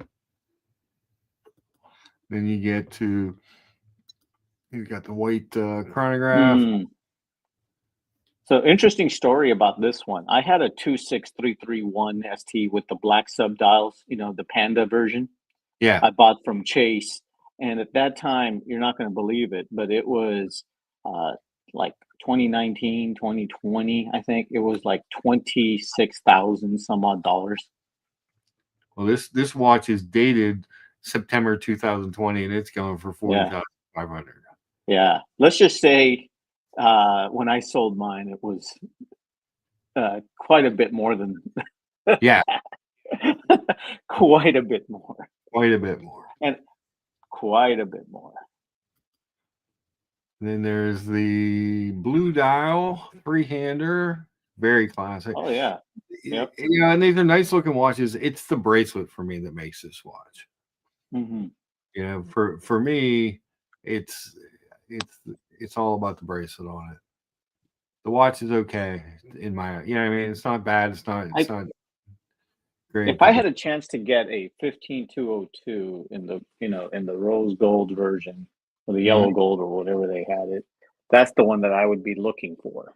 Yeah. You know. Yeah, he's got two of those, and then I'm not I'm not crazy like these offshores. I've Mm, never been crazy about this watch. yeah, Um, I don't know. I think the I price is pretty nice for that. Yeah, yeah. The price isn't bad, but it just as aesthetically as a watch, just Yeah. does never really did much for me. Mm, And this one, I think, is just, even though I live in Pittsburgh, I think this is hideous.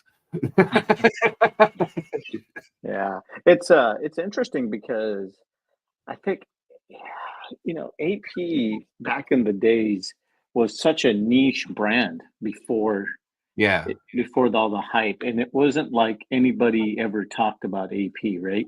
I mean, yeah, I've heard friends of mine talking about Rolex, obviously, and Patek and Vacheron, but nobody that I recall ever said, "Oh, AP." Right now, it's just interesting the juggernaut that AP has become, and I still think is a great watch brand and yeah. very desirable, very desirable.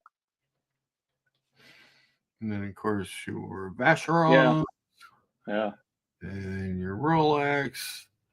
Let's see what he's got in the Mark files.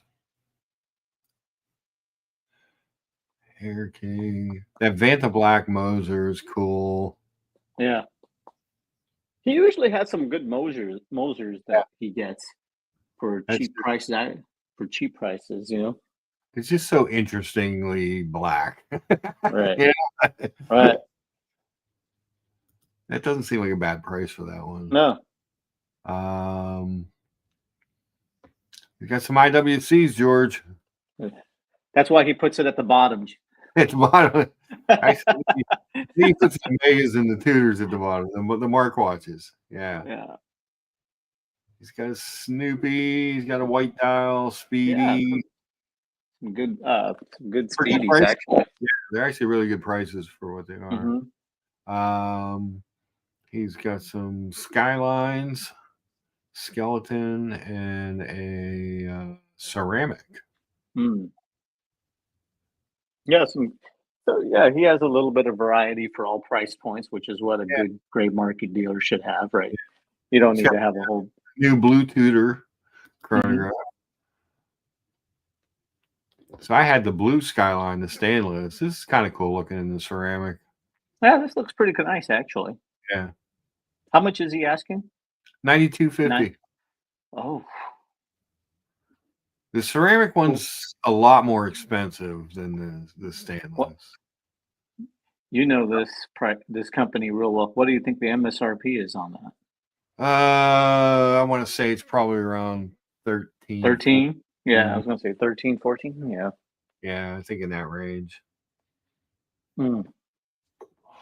I just think it's interesting. It's not something I would look at buying, but it's kind of interesting looking. This skeleton for 6,500 is a pretty good deal Pull because it these up. Let's these are see. like 11, 12 grand. Oh, yeah. Does it come with an additional bracelet, or is it Yeah, it comes with a well. This one maybe rubber? this one No, might it not. looks like it has a rubber on the side. Yeah, that's like a cloth. That's Oh, the no, no, no, no. Next to the cloth, right? Is that a cloth next yeah. to That's, it, or is that? Oh, okay, okay. yeah, normally when he has the like on the ceramic, he showed the rubber strap. Mm. Let's see, no rubber strap or deployment. So this one does not have it. So whoever he got Interesting. this one from didn't have it Mm. because mine had the blue strap. Yeah, because it came with them. Yeah, but for 6,500, Mark, that's a lot of watch. That's a You lot of know? watch. 6,500. It really is. Yeah. And they And just what's your downside on that? $1,000 maybe? yeah, exactly. Fifteen You're hundred bucks? Yeah, very much on that watch. that's right. It's a solid watch. It is. It is. Has the star rotor. But Mhm. yeah, in the skeleton, that's kind of cool. So you might have a little. Let's see here. Got a little scratch on the bezel over at 9 o'clock. Yeah. Well, it's a great It's a nice watch. look. It It, is it for the value. yeah. There's a lot of value to that watch. It's 6,500. That's not a bad deal at all. Right. Um, I mean, it's got some Grand Seikos. Meh. Grand Seikos just Mm-mm. or never hit it for me. What do you think? I know you hate IWC, but of the design itself of the new Ingenieur, this is the I titanium one. don't you know what though? I don't I like the Ingenieur line, actually. I do like it. I actually do like the Ingenieur line. So, it's not always full of hate, but Yeah, this is the titanium one. I can't. I think this is 13, 14 grand new in the titanium. mm, I think the mm, stainless ones were like around 11. But I think they're overpriced from the get yeah, go. But yeah. this was a watch that was supposed. If you remember, almost 2 years ago now when they introduced this at Watches and Wonders, and this was supposed to Mm, take the world by storm, and they never got them out to the ADs. right, It took so right. long to get those out that it just kind of killed it. Why don't we look at European Watch Co. real quick? Mm-hmm. And I'm going to pick your brains on a couple of things and all of the people in the chat. No, get on over there. Share that tab. Boom. European Watch Yeah. Company. Where Yeah, let's, connoisseurs collect. so let's go What to do you- new arrivals, right? Okay. So you know that I like independent watchmakers, right? Um, so I went down the Journe journey. I've been through the Debutune journey. Mhm. Shall we look at the MB&F that they have? So if you go to brands and just click on brands, and I'll tell you what my feelings are. Which So if we go ahead, just which one in do you look general. So I'm looking at the split escapement Evo, the very top one. at? Okay. 917. Yeah. So here's my only reservation with MBNF that I don't like. Okay. And Okay. this is what gets to me.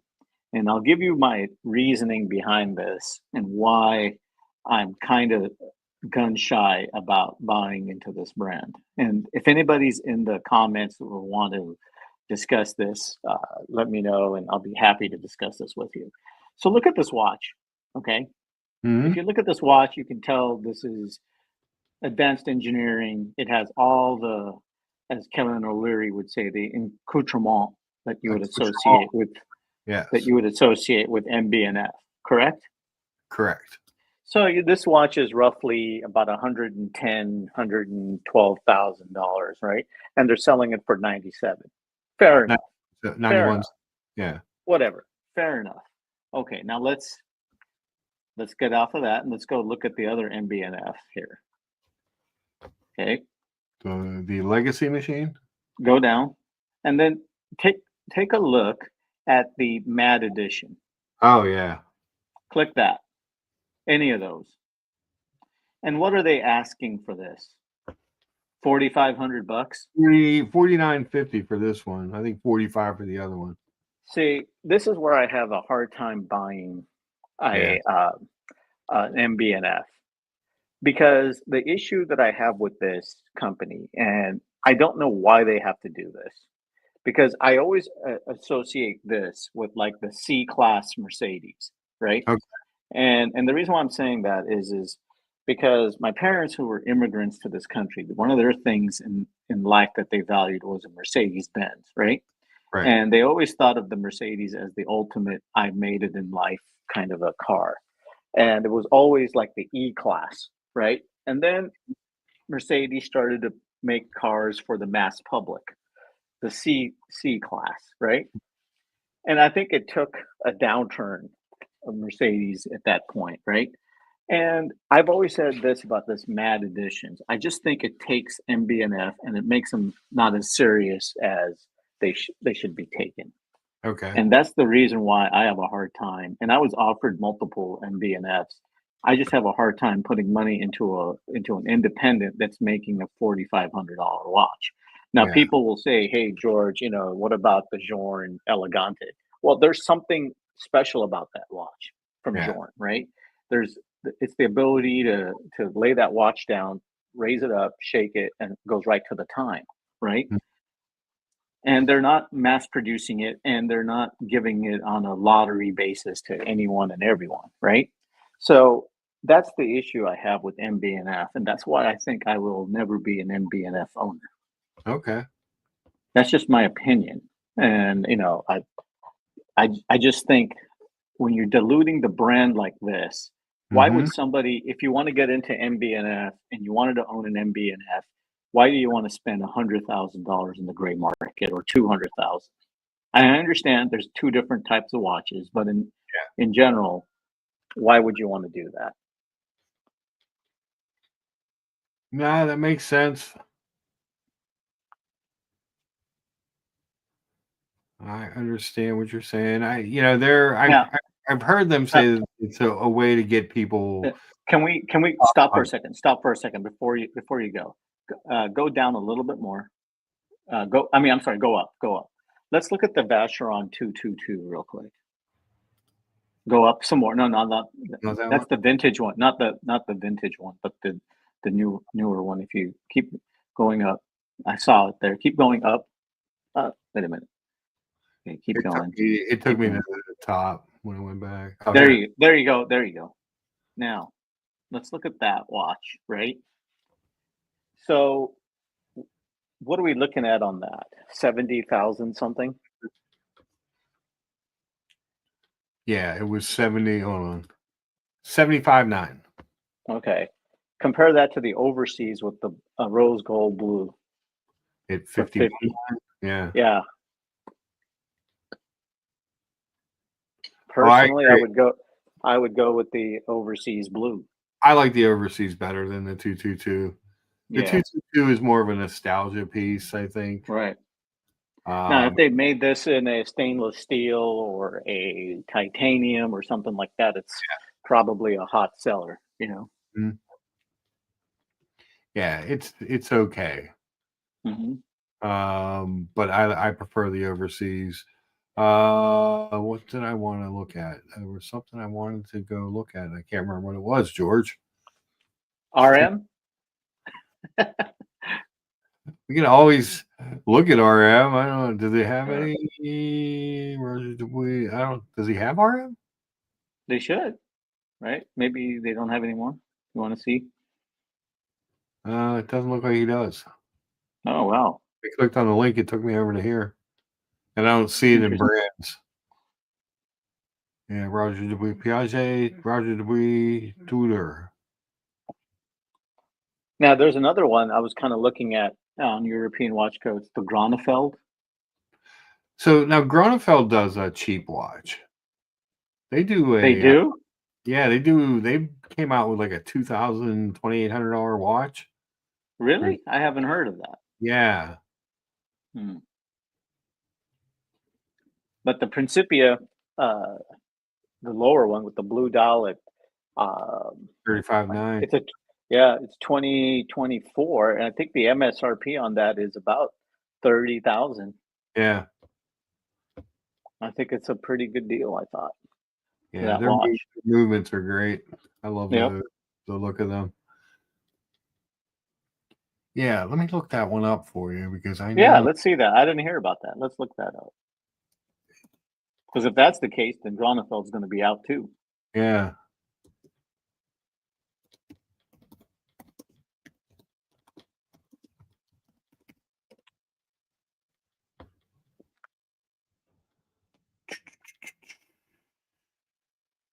let's see if I can find one here. There's the watch.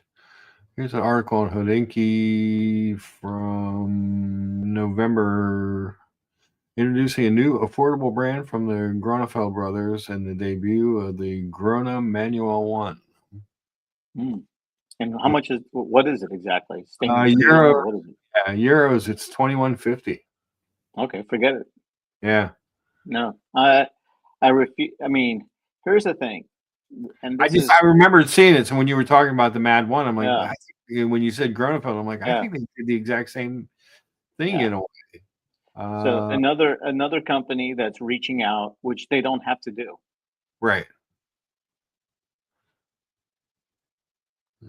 21.50 euros. Yep, 388 Yeah, pieces. they, forget it. That goes against my rule of thumb. Yeah.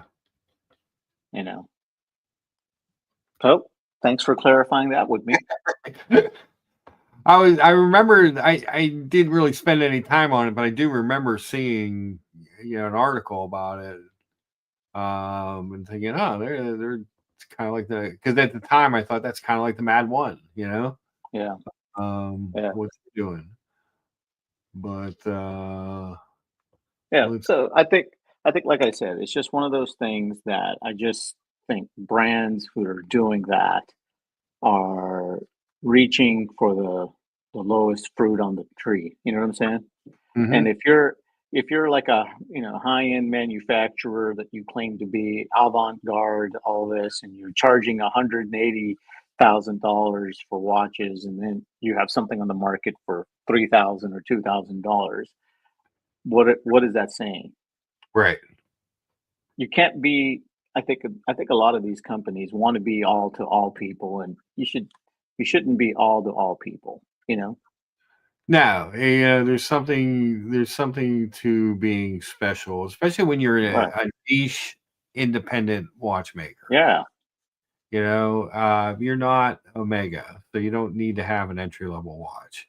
Um, It's not Rolex. like it's yeah. Yeah, It's there are not like Rolex, but basically you also have Tudor, so you have a yeah. completely different thing if Yeah. you want to get in. Exactly. And Rolex is smart enough to realize that, right? There's going Yeah, to be a subsect of your customer base that can't afford a $15,000 watch, but they can afford a $2,000, $3,000 watch. And right, fine, let's put our pedigree to that, but let's call it a different company, right, and let's have separate manufacturing for them, and mm, and be good and be done with it, right? right. I And noticed. and people go ahead. I was gonna say I noticed he has a blue skeleton, but the same watch is that black one we looked at for $2,000 more. Hmm. That Defy skeleton. Yeah. And people tell me, well, what about RM? Why are they doing circular watches? Well, they're doing the circular watches because they can do the circular Right. watches. That's all that I'm saying. It's not I that think they expect to sell millions of them, but they RM is have the name in the tech. They've got a lot of yeah, tech in watches. yes, Oh, and they have the brand history. And people are always, telling me, and I've heard this story before. RM is like trash. It's plastic. It's hideous. It's this that. Well, guess what? It's still one of the greatest watch manufacturers in the world. right. You can't take that away from it.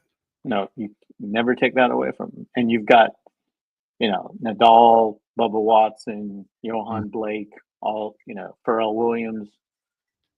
So they've done something right. right. I wasn't sharing the tab. Sorry about that. But yeah, so they have the blue version of that watch for $2,000 more than what Chase has it for. So that deal, if you like that skeleton Skyline, that's really a deal. The one that Chase It has. is. It's a pretty good deal. Yeah, I Shall we must say. see? Go ahead. Oh, what else? Any other brands you want to look at while Uh, we're here? what? Well, since MJ's on the in the chats, can we take a look at all the Vacherons? Yeah. You got your historique. Oh yeah, I've always liked that watch. I have always liked that watch. Yeah, I mean, it's a classic. It It's a is. I've classic looking always watch. loved that watch. I mean, that's Mm, and the movement. So when you look at yeah, these things, it's that's the part. beautiful. Yeah, it's just Damn, gorgeous. it's a beautiful watch, It and really, and it's a platinum. I remember back just after COVID, I walked into a VC. They had the stainless steel version, and okay. this is platinum. So I'm assuming this is like 50,000 plus, if I'm not Yeah, mistaken. Uh, Beautiful watch, well done. just Reminds really, me a lot of the 1815 yeah, from Longa. yep. I mean, it's just classic watch Yeah, design, beautiful yeah. watch. Well, let's take a look at that perpetual that they had there. That one right there, the overseas perpetual calendar. Ultra thin. Oh, look at that. That's beautiful. That's a Yeah, good looking watch. yep. Jeez. Your How thick? Let's perpetual see and it. your moon phase and your skeleton. Let's see the side profile. That's what I want to see, how thick it is.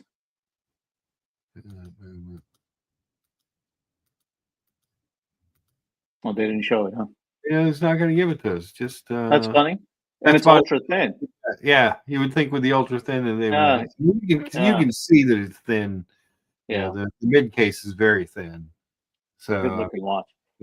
It's white gold or what is it? Is it white gold or platinum or what? white gold, I believe. Yeah, White gold. white perpetual gold, 18 karat white gold. Yep, And how much are they asking? One. 133.7. So that means this watch is probably about 150, 160,000, you think? Probably Mm, it would make sense. okay. The I've 56, always been a fan of this, George. I know some people like it, the some people. 1921. Yeah, I just think it's a good looking piece. It's a And classic. what size is this? This is the Uh, larger version, right? This is 42. no, this is 36.5. Oh, okay. It looks bigger. Yeah, could be the picture. It's just the way they took Yeah. them. It's such an interesting looking watch. It's got Hmm. really cool, interesting lugs. The crown, offset on the Yeah. corner, like the whole thing. It just kind of it's really different.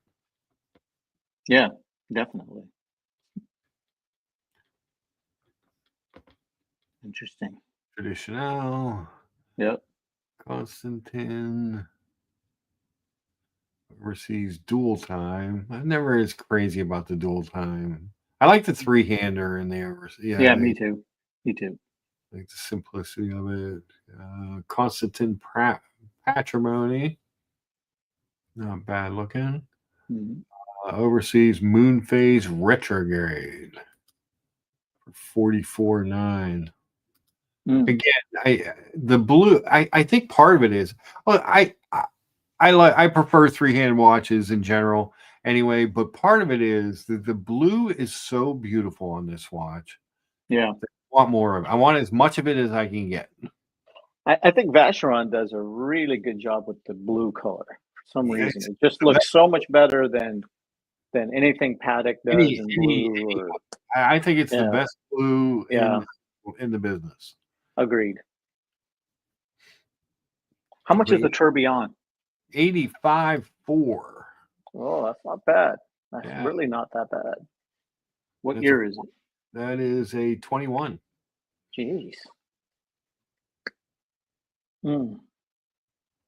I remember when those I saw back in 2021, they were going for well over 120, Oh yeah, $130,000 easily. easy.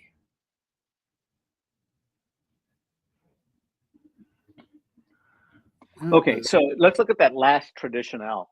So Third this one? watch, yeah, that last one.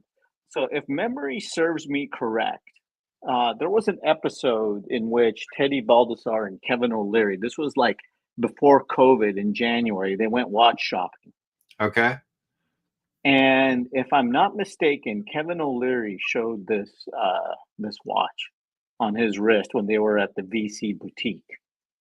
I think you're right. Correct? Yeah, Yeah. because they went to Jorn, they went to Langa. They were in Florida, like Miami or Yeah, something. They do yeah. a bunch of Ball Har I think they were in high-end, Ball like Harbor. Yeah, three or four high-end boutiques. right. And I think he had this watch on, Yeah. and yeah, stunning This watch. is just simple, elegant, well Yep, executed yeah. beauty. Just it's this to me is Vacheron right here. Yeah. Just Platinum. yep, The lugs are very cool. yep. It's perfect. It's a perfect watch right here. This is It's perfect. beauty. True, beautiful watch. Yep, yep. Well done, well constructed, well laid out. Look at that Thought movie. thought That movie's yeah, amazing. thoughtful designed, you Yeah. know, beautiful. The periphery rotor. It And just how much are they asking for this? Just out of curiosity. 119.6. And it's only 10.4 thick. Yeah. I think, if I'm not mistaken, Mark, I think this was 200, It sounds like I right? kind of remember for some reason 185, 190 sticks in my Yeah. head. Yeah. I don't Because know. I remember the episode Have because the he memory. asked, yeah, I remember the episode real well because it was price upon request. And Kevin O'Leary said, well, I'm requesting. I'm making. Good morning, Mr. G. Hey, Mr. G. Love Mr. And G. John. Hey, John D. Good morning. Yeah. Oh, John D. I missed John D. Sorry. Yeah. Good morning, John D. Yeah. Mr. G, one of my favorite people in the world. What a good human. Definitely. What a good human. Well, I think all the gentlemen in your We stream have a are lot of good people. yeah, I'm very fortunate that a lot of good people will tune in to listen to this. To right. me, spout my hot garbage takes. Yeah. That's why we want to keep the channel growing, Mark. And a few more of those IWCs, and we might be at the minus category. How many Omegas can I own at Yeah. one time, George? Yes. That's the question. I do love So Omega. I do. I just okay, do really like Omega. I don't know why. I don't know what my attraction has been to it all these years, but let's stay focused, Mark. Let's look at some more European watch go. Let's go back. I believe they sell some Omegas, George. Yes, let's go back. See Oh, what else they've got. let's see. Well, Brian's not here. Do you want to look at a Hublot? No. How about Longa? Let's look at some Longas. Yeah.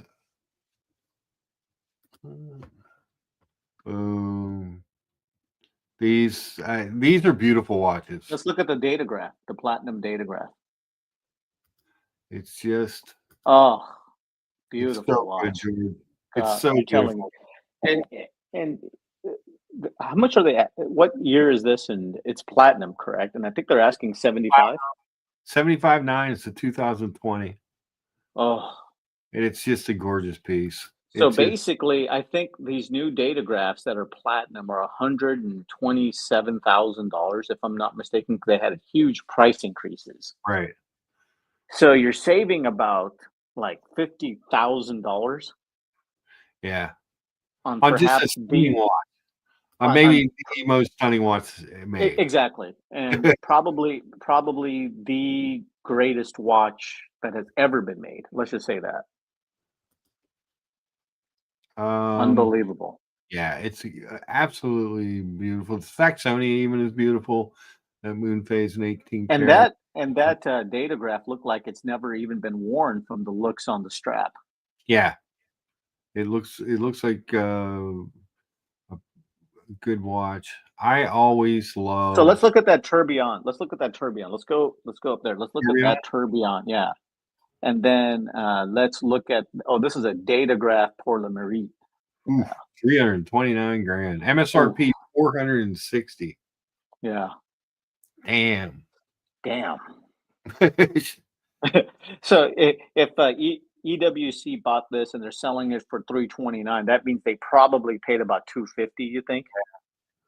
I would say 250, 275. Yeah. It's gorgeous. Yeah. I love, let me see. I know I saw it. Where was it? Um, I saw Th- it. There was a Oh, limited this one right edition here. of the Right here. Go ahead. The Longa one Oh time. yeah. Yeah, I, time zone. it's just so beautiful. It is. Well done, well constructed.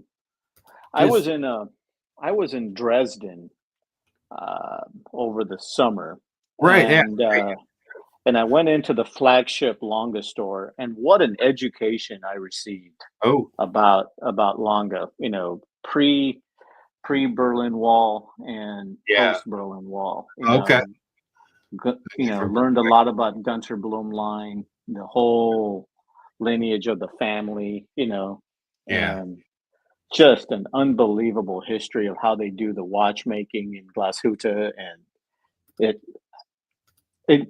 I've always loved Longa. I just wish what they would do is like just help their resale partners a little bit, retain a little bit better value of their watches, because I will say this, the I don't care what anybody says. Longa is better than Patek at every level. Ooh. At every level. Hot take, And George. hot take. At every level, Longa is better than Patek. At every level. Damn. Yeah, at every single level, Longo and Zuna is better than any Paddock. Now, Doesn't can you? mean Paddock. And the only thing I'm saying is you can talk about value retention and all that, sure, but I'm not excluding all that. I'm talking about manufacturing, dedication, the finish, the the stylistics to it. Everything about Longo is by far, Now, can you by imagine far. if Longa could do the Vacheron Blue on this watch? And let me be honest with you. I don't think this photo does this justice, Does it because just? I was in Dresden, Mhm. and I saw a watch similar to this, but I can't remember which one it was in the blue dial. It looks a little different. Okay. It looks different than this photograph does. Yeah. 43.9. Actually, doesn't seem like a bad price for that watch. Yeah, the Longa ones and like the different iterations of it seem like they hold their value pretty well. Yeah. They're not like 50% off, or 30% off, like the data graph or whatever. So back in the early 2000s, probably till probably 2015, I used to get this. There was a book that came out every year that I could pick up at Barnes and Noble.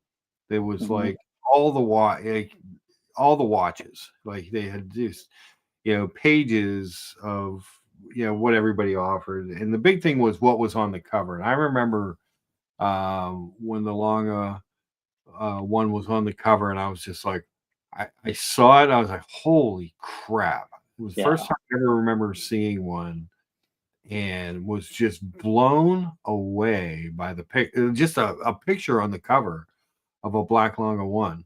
I was just like, holy crap, is that a beautiful watch? Yeah.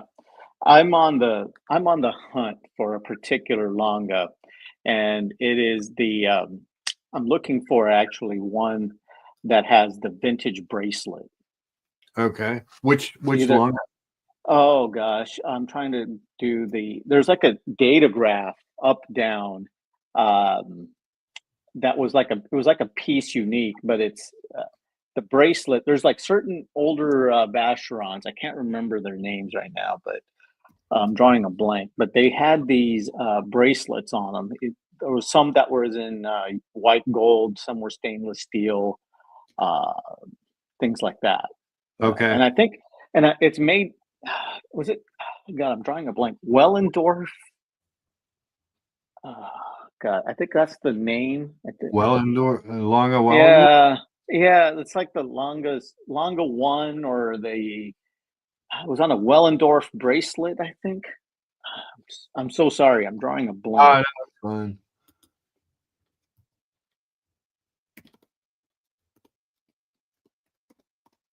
I could be wrong, so please excuse me. Oh, no. What are you gonna do? I'm not having a lot of success pulling that up. Yeah, Wellendorf. Um, I think it's Wellendorf. Uh, let me check. Mm,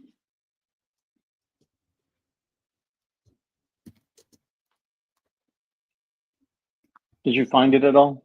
no. Okay. Well, so it's like a mesh bracelet, like some of the Oh wait, I patterns. might have found one. I might have found one. Hold on. Okay. After all this time. Let's see. Hey, there you go. Yeah, there you go. Yeah, I'd like to get something like that Yeah. with the full bracelet, with the full paperwork and everything, boxes. That's what I'm on the hunt for. Yeah. Yeah, I did not have enough L's in Wellendorf when I was searching, yeah, George. yeah. That's what I'm kind of looking at. Yeah, So that's cool. I like the mesh. yeah, and Mr. Ghost, you're right. The yellow gold Dufour datograph, absolutely. That's really nice.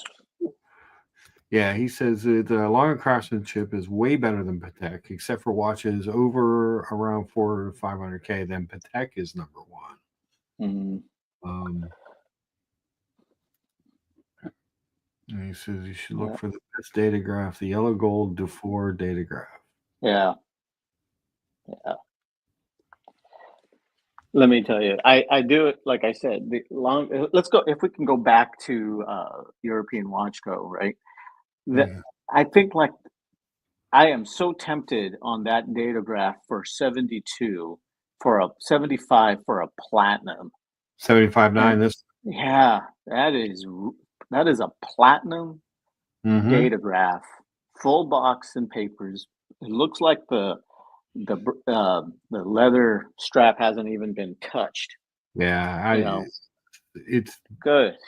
gorgeous watch. The strap Yeah. looks great. Look at that strap. Oh yeah. That Correct me bang- if I'm wrong, but that doesn't look like it's ever been worn. No, it really doesn't. There's no Yeah. wear in it whatsoever. Even the That's color of the stitching is right. Like it's you can tell there's been no sweat attached to no, that. not one bit. And it's full box and papers, Yeah, and it's platinum. Jeez. for a platinum watch, I know it's hard to Yeah. beat. Wow. I think you can do a hell of a lot worse. Yeah, Let's take a look at the rest of the longer lineup there. the Longa lineup. And there was a rose gold one too, and then we can look at the Zeitwerk.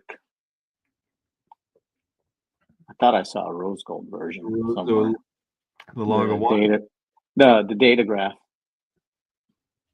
I thought I saw one. There it is. No, is that the datograph? Oh, yeah. It's a Datograph flyback. Mhm. The rose gold, 57.9. That's 2007. Yeah. Let's See. see. Let's see. We looked at the Tourbillon. That black Longa one looks real nice, and the Zeit work. Yeah, that one looks real nice. The Yeah, Longa one. that's a beauty. Yeah.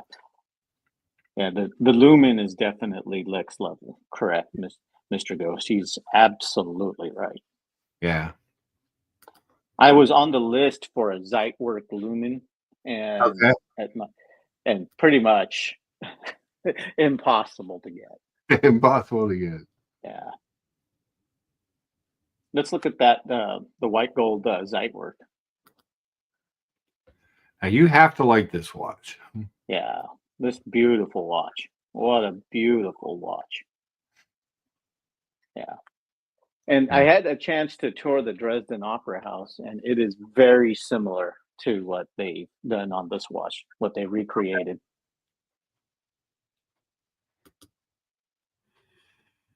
Definitely. Definitely Beautiful. a watch. And it looks like this has never been worn either. This looks brand new. Yeah. What year is this one?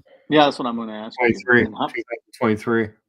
damn. And how much are they asking? 91. 93.6. Yeah. That Absolute beauty. makes me think that the the datograph is a steal at that price. Yeah, I agree. Hmm. Now let's look at this datograph here. Yeah, let's look at this one. So this is a 2004, one owner. Is this is the Dufour datograph that Mr. Ghost was Yeah. talking about? Yep. Yeah. So it's just a classic. Yeah, Beautiful. basically, I think this is like what Philippe Dufour was wearing or wears on it as his daily watch, Okay. and that's why they call it the Dufour watch. And I guess there's a huge premium associated with it. Yeah. It's a beauty. Yeah, Me on the I would other rather. I would hand, rather. Yeah, Mark, stop, Ross. Let's don't insult the late great Mr. Longa. You know, please. I got Spirey. Yeah. Poor Walter Longo's rolling over in his grave. Yeah, but Dr. George Daniels is proud of me. So my conclusion on this is that datograph at 75. I think that's Oh my God, that's the piece. When you go through this list of everything they have, that thing is. I bet you could probably get them down to about 72, maybe 70 if you're lucky. You know, if they really want to get rid of it. You know.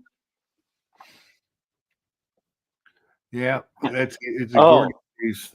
It's 41 millimeters, good size for pretty much anyone. It's just beautiful. It's a beautiful, beautiful watch. The hands are perfect. Yep. Everything's just so nice about it. It's just so thoughtfully. It is the best executed, the best.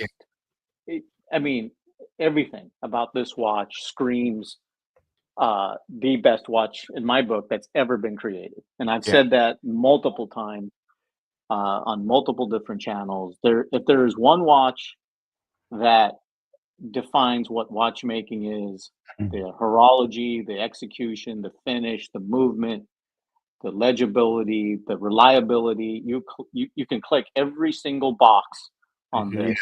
It's this watch. It's the datograph. Yeah, it's a beautiful watch. Yeah. Yeah. Let's see. What other brands they have? Hey, George, they got 23 IWCs in stock. Well, that's 23 too many.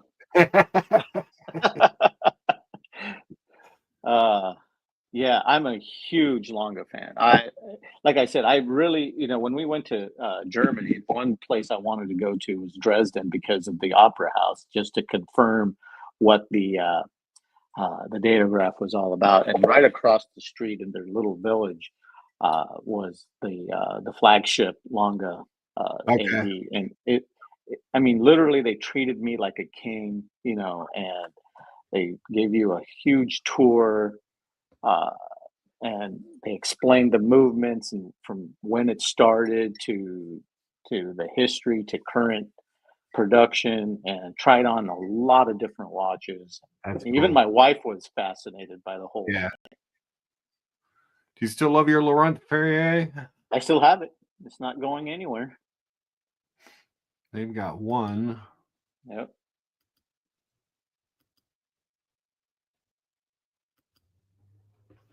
Nice watches. Yeah. I think if they would just if I was running LF, I would love to do just a little better marketing. Yeah. If just a little, I mean, they don't do any marketing. So it's basically, try to find maybe a John Mayer and throw him a watch, Yeah. and say, hey, will you wear this in your next concert? Or find somebody, an athlete or somebody, and say, hey, would you wear this? And see. So the Urwerk, I was on a Tan stream yesterday, and the 2024, one of my watches of the year is the 230 Urwerk, the UR 230 in ceramic. It looks just like, I think it's the one on the top, if I'm not It's like mistaken. this one with ceramic. Yeah, yeah, but it's all white ceramic, and it Oh is yeah, a yeah, yeah, stunner of a watch. yeah. Stunner, you know, Um, absolutely stunning watch. let's see. I thought that there was recently wasn't there some pub about that watch here lately? I'm not, I don't know, sorry. Going through all watch news real quick. There it is.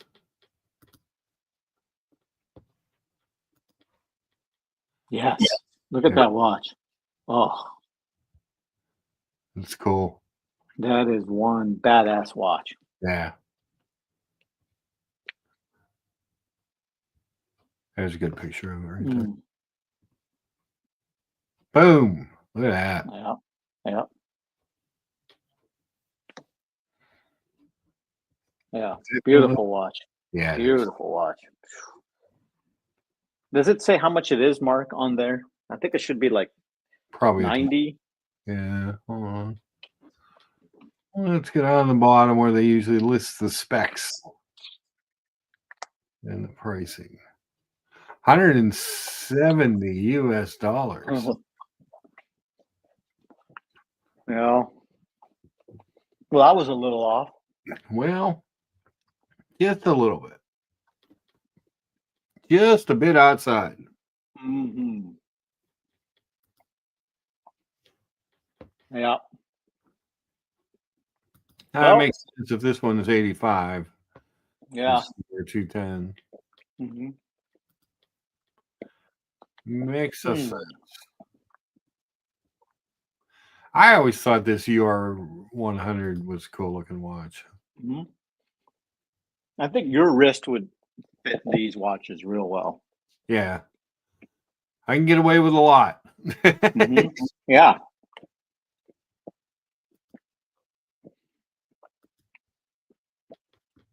Mr. Ghost agrees that Yeah. white artwork is so cool. Yeah. And that Let's see. Captain's right. The UR 100V is definitely, it's a beautiful watch. Yeah. Very cool stuff. Very Mm. cool. Shall we look at what they have with David Tune? Sure.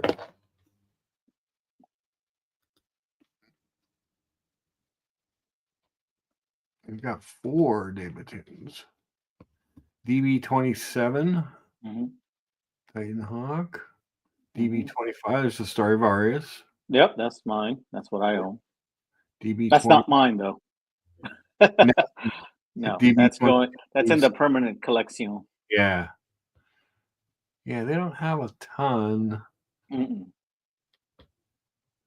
The Stradivarius would be the nicest one, I think. Yep, I agree. Just beautiful. Yep. Just beautiful. Although your DB, it's a DB28 you got, right? I also have that one. Yeah, this is the DB25, I think, Yeah, Stradivarius, and the other one's the the 20. DB28 XP, meaning extra flat. Yeah, that's just a beautiful piece. I absolutely think that's one of the most stunning watches I've ever seen. It's a good looking watch, and like I said, I when the issue I have with these titanium watches is that they're so damn light, you don't even notice you have them Yeah, on. That's what the issue was with my Laurent Ferrier. I didn't know I had it on. I you gloved never up, and know. next thing I Oh, took off, and I'm like, there's blood splatter on the on the damn wristband, and I'm like, oh shit. let's see here. You got anything else interesting that we want to look at? Mm, He's got one Longines, yeah. 27 Omegas.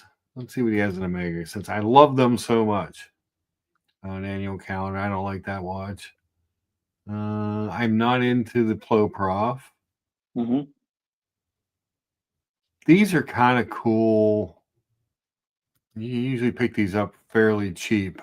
And what's cool about these is the crystal on the side. Mm, Just kind of a cool watch. right. Yeah, kind of a cool thing for a dress watch. Can you pull up Captain's last comment real quick so I Sure. can answer this for him?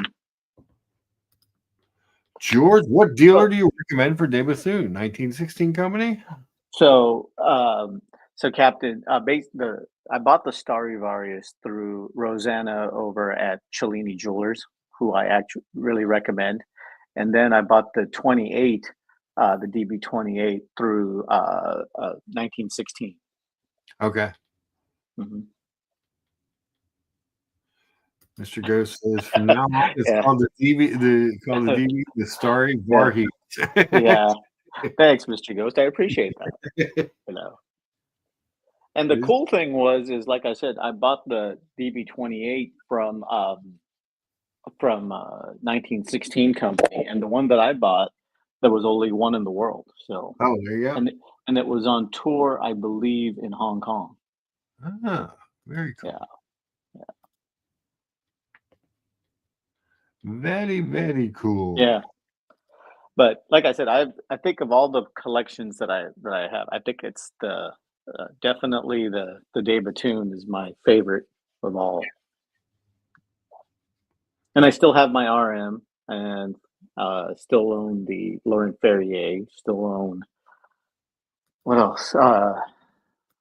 Everything else. So really just been kind of staying pat. Still have my Odysseus. So Very cool. uh, uh, always looking for something new and exciting, but there's nothing really that's been released that grabs my attention. I did like the DB, the Aerolite, the new release, the purple with the meteorite dial. Okay. But when I reached out to 1916, they said zero. Oh, He was very straightforward. He said they've made five, and you're not going to get one of them. So well, we appreciate you being a fan, and we appreciate you buying, De Bethune, but we cannot pull that one off for you. can't make that live. Well, No, that one isn't happening.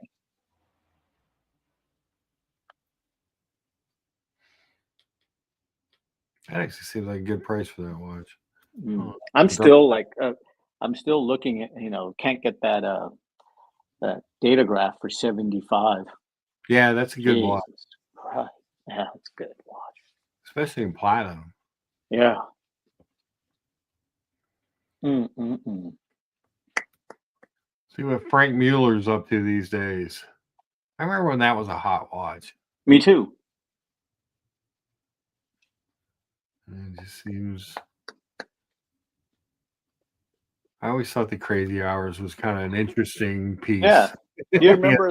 remember they had the master banker? Do you remember that Yes, one? yes. Yeah. And then they had the one with the casino The casino with the dial. with the roulette with the Yep. roulette. Remember that? Yeah.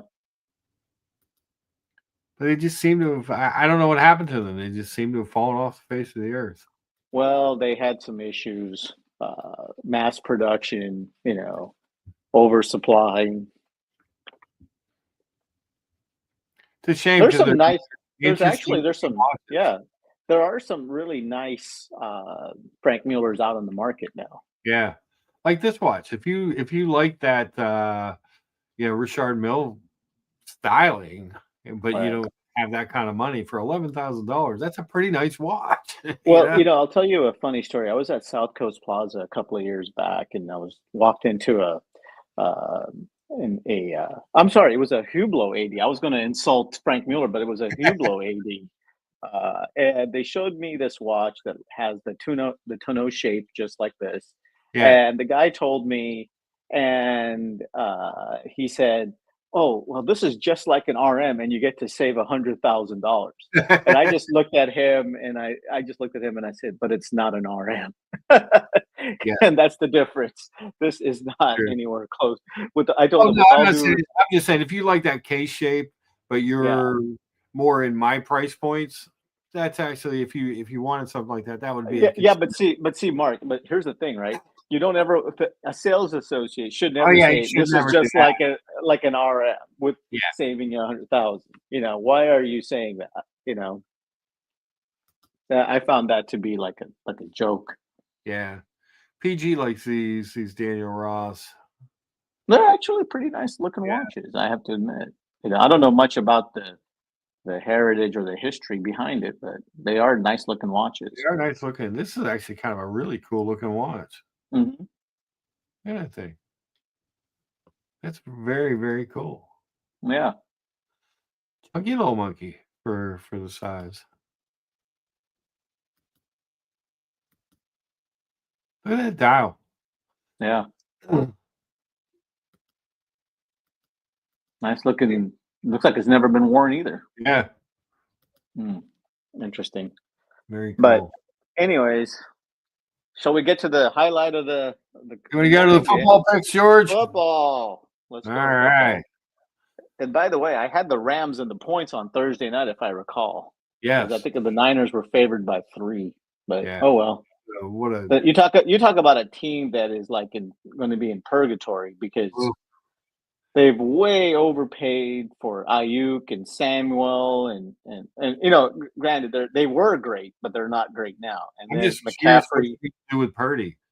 Yeah, I'm McCaffrey's a really curious. huge contract.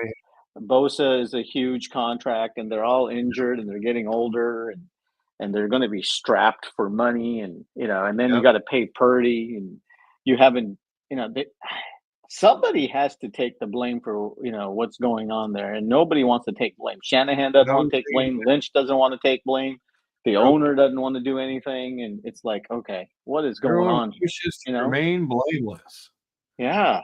All right, so And this is not a 1 o'clock game, but because it's my feed, they put the Steelers and Eagles first. It's a 4:25 game at Lincoln Financial Field in Philadelphia. The Battle of Pennsylvania, George. Philadelphia yeah. minus 5.5. Both teams are playing well. Yeah, I'll Philadelphia, take. You know what? I'll take your Steelers and the points. yeah, I think it's a field goal game. I agree. I'll take the Yeah. Steelers and the points. Then you got the Yep. Chiefs at the Browns. KC minus 4.5. Now KC's Ooh, been struggling to win these games. I mean, they're the weirdest 12-1 oh team I've ever yeah. seen. I watched that Chargers Chiefs game last Yeah, Sunday night, and I'm becoming a huge Charger fan because the Chargers they look just buttoned up, real good, you know. And Harbaugh, you can say whatever you want about Harbaugh, but he knows how to button up a team, you know. Captain. I like this guy. Thank you. First Yeah. of all, thank you for the super chats. Those aren't necessary, but I appreciate it. It's good stuff, gentlemen. Enjoy geeking out with you guys on a Sunday morning. Let's go Steelers. And then back to our Frank Mueller conversation. Yeah. Your guy says the issue with Frank Mueller was they weren't using in-house movement, but they were some very heavily Yeah. modified ETAs, and Right. that was the beginning of the end. Yeah. Right. And Well, maybe Mr. Ghost it was probably a hot knows more. I think there was some issues between Frank Mueller and the CEO of the company, and there were some brand. allegations of some crazy stuff. And I'm not.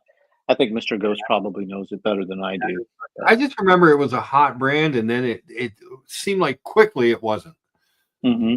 You know, when everything else Yeah. was like jumping through the roof, it seemed like Frank Yeah. Mueller fell off the face of the earth. All right, so Chiefs at Browns, KC minus 4.5. I got The to take KC in the Browns points there. have the Browns have nothing to play for Nothing.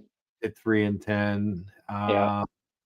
Jameis Winston's good for a pick six in this game. Yeah, I'm going to take the Yeah. Chiefs points. Bengals at the Titans. Bengals minus 5.5. I'll take the Bengals. Yeah, although the Fighting Logan Halls have been putting up a little bit of fight lately, but the Bengals offense is just unbelievable. Their defense stinks. Yeah. But they're off. I mean, Joe Burrow at 3,700 yards, 33 Yeah. touchdowns, 6 interceptions. He's having. They're wasting that guy's career. Absolutely. Commanders at the Saints. Ooh, big line. Washington minus 7.5. I'm going to take the Saints and the points. I just don't trust the Commanders going down the stretch. Okay. Just don't Yeah, trust them. I'm not even sure who's playing quarterback for the Saints. Yeah, I don't. I know it's not Tyson Hill, so because Carr got hurt. yeah. I think I'm going to take the Commanders even at 7.5. Look at the next game. Let's go to the next game because this is going to be a good one. God, 16.5 points. The Ravens at the Giants. The Giants stink. Yep. I'm going to take the Giants and the points because you can't pass up 16. 16.5. I just don't see it because the reason why I'm saying is if the Ravens are up like by 20 points or something, they're probably going to rest their starters. You know what I'm saying? I'm sure. And there's a chance to grow. And there's always a chance of a late touchdown by Tommy DeVito or somebody. Yeah, because the Ravens' defense is not that good this year. No. And their offense it's been spotty lately, whereas they started off right. But yeah, I'm with you. I'm going to take the Giants and the points because 16.5 is just a ton. This is interesting. The Cowboys at the Panthers. Carolina minus 3. I saw that. Yeah, I saw that. That's interesting. I think Bryce Young is playing pretty good. Actually, he's not playing as bad as he was. Yeah. But when was the last time the Panthers were favored against anyone? Yeah, I can't recall. But I'll take the Cowboys here. Yeah, I like the Cowboys. Yeah. Let's see. The Jets at the Jags. Jets minus 3. No, I'll take the Jaguars and the points. I don't Jets know who suck. is Mac Jones playing quarterback? Is Lawrence still out? Yeah. The Jets the Jets are terrible. The Giants are terrible. Sucks to be a New York sports fan. Yeah. Sucks to have to watch that game 2, 3, and 10 team. Yeah. Dolphins at the Texans. Houston minus 3. I'm going to go Dolphins here. You go with the Dolphins? Yeah. Yeah, I can see the Dolphins winning this game. It's not a cold weather game. No. Colts at the Broncos. Denver minus 4.5. I'll take the Colts. I'm going to take the Broncos. The Colts, they're a middling team with a quarterback that you just don't know what you're getting, Well, let's see. We shall see. Here's the game of the week. Bills at the Lions. What's the line? Detroit minus 2.5. I'll take the Bills and the points all day. I'm going to take the Lions because they're getting like 3 or 4 guys back on their defense. I saw one of the shows they mentioned that. Then you got the Patriots at the Cardinals. Arizona minus 6. Oh, I'll take the Patriots there. You're going to take the Patriots? I'm going to take the Cardinals. Yep. I have no faith in the Patriots this year. Yeah. Buccaneers at the Chargers. Chargers. Yeah, I'm going to take the Chargers. Chargers are playing really well. They should have won that game against the Chiefs too. Yeah. And I'm telling you, they're my closet pick for the Super Bowl. Wow. They are my closet picks. I think they could beat. I really think they could beat any team in the AFC. I really do. Except for I the think they. Steelers. They did not beat the Steelers. Yeah, that is true. They didn't beat the Chiefs either, but they came. Their Yeah. loss to the Steelers and I mean to the Chiefs in two different games is what 5 points. Yeah. Yeah, Packers at the Seahawks tonight. Green Bay I'm taking. -half. I'll take the Packers because you know I suppose I just don't like Seattle. So even though I live up here, You know you live there. yeah, I can't stand the Smith's having Seattle. a pretty good year, but I think the Packers defense is better than Seattle's defense. So I'm going to Yeah, Packers. yeah. Then we got 2 There's two. Monday night games again. Yeah, I hate this 2 Monday night game thing. We yeah. have the Bears at the Vikings, Minnesota -7. That's easy. That's Minnesota and the points. Take Minnesota. I'll never take the Bears after what I lost on them this year. And then you got the Falcons at the Raiders, Atlanta -5.5. I don't think Crosby's playing. I think he's out. No. And And I don't Cousins, think I told think you the playing. yeah, and Cousins looked horrible. Or he's looked horrible the last 3 weeks. Yeah, horrible. Looked terrible the last 3 So weeks. I hate to say it, but I guess I guess I'm going to take the Falcons. I'll take the Raiders. I know, but All right, let's see what's going on Thursday. it's Oh, the Broncos and Chargers, right? Chargers, yeah. Yeah, Very Chargers for sure. teams. Yeah, I'm going to take the Chargers. But Bo Nix playing very well for the Broncos. You can't argue that. And then Saturday, you have 2 games. Yeah, is that the Netflix games? Yeah, Yeah, probably. I know it's not Netflix. Amazon. It's Netflix. Yeah, it's one of them. Steelers at the Ravens. Obviously, there's no line. Steelers have beaten the Ravens already this year. They're up by 2 games in the division. It's an important game for both teams. I like the Steelers. I Steelers. mean, I may not be able to hop on next week, so let's just do next week's games too. All right, so I like the Steelers. Yeah, And then you got the Texans at the Chiefs at 1:00. I'll take the Chiefs. Yeah, they just keep finding ways to win. These are just pick 'em. Pick. There's no lines, obviously. Giants at the Falcons. I don't think we need to talk about that. Yeah, Falcons. Yeah. And you got the Patriots at the Bills. That's easy. Let's go, Bills. Lions at Bears. That's another Lions. That's an easy one. Browns at Cincinnati. I actually like the Browns in this game. The Browns give Cincinnati fits. Not this time. Yeah. Titans at Colts. You know what? The Fighting Logan Hall Grill Streams. Yeah. I don't have a lot of belief in the Colts. I don't have a lot of faith in them. I'll take the Colts still. Yeah, I think I'm going to take the Titans in that game. Yeah. Rams at the Jets. The Rams are getting healthy and playing. Yeah. And you called it at the beginning of the year, George. Yeah. Yeah. You were on the Rams bandwagon the first time we did the picks. Yeah. And, definitely. Yeah, I got the Rams beating the Jets. I got the Rams actually winning out and winning 11 games. That was my total for the year. I almost had them winning 12 games. Wow. Yeah, and they should have beaten the damn Bears. Of all the teams. Mr. Ghost, thank you very much, sir. Hey. Great watch, talk, gentlemen. Thanks for stopping by. Thank you. Go. Good to see you. Omega DeVille Vintage is the best one. Yeah, those vintage DeVilles are great watches. I like those a lot. Mr. Ghost, before he goes, he said, yes, a lot of rumors, but who knows? It's the Frank Miller. Yeah. The scam and bad quality control caused the end of the hype. Yeah.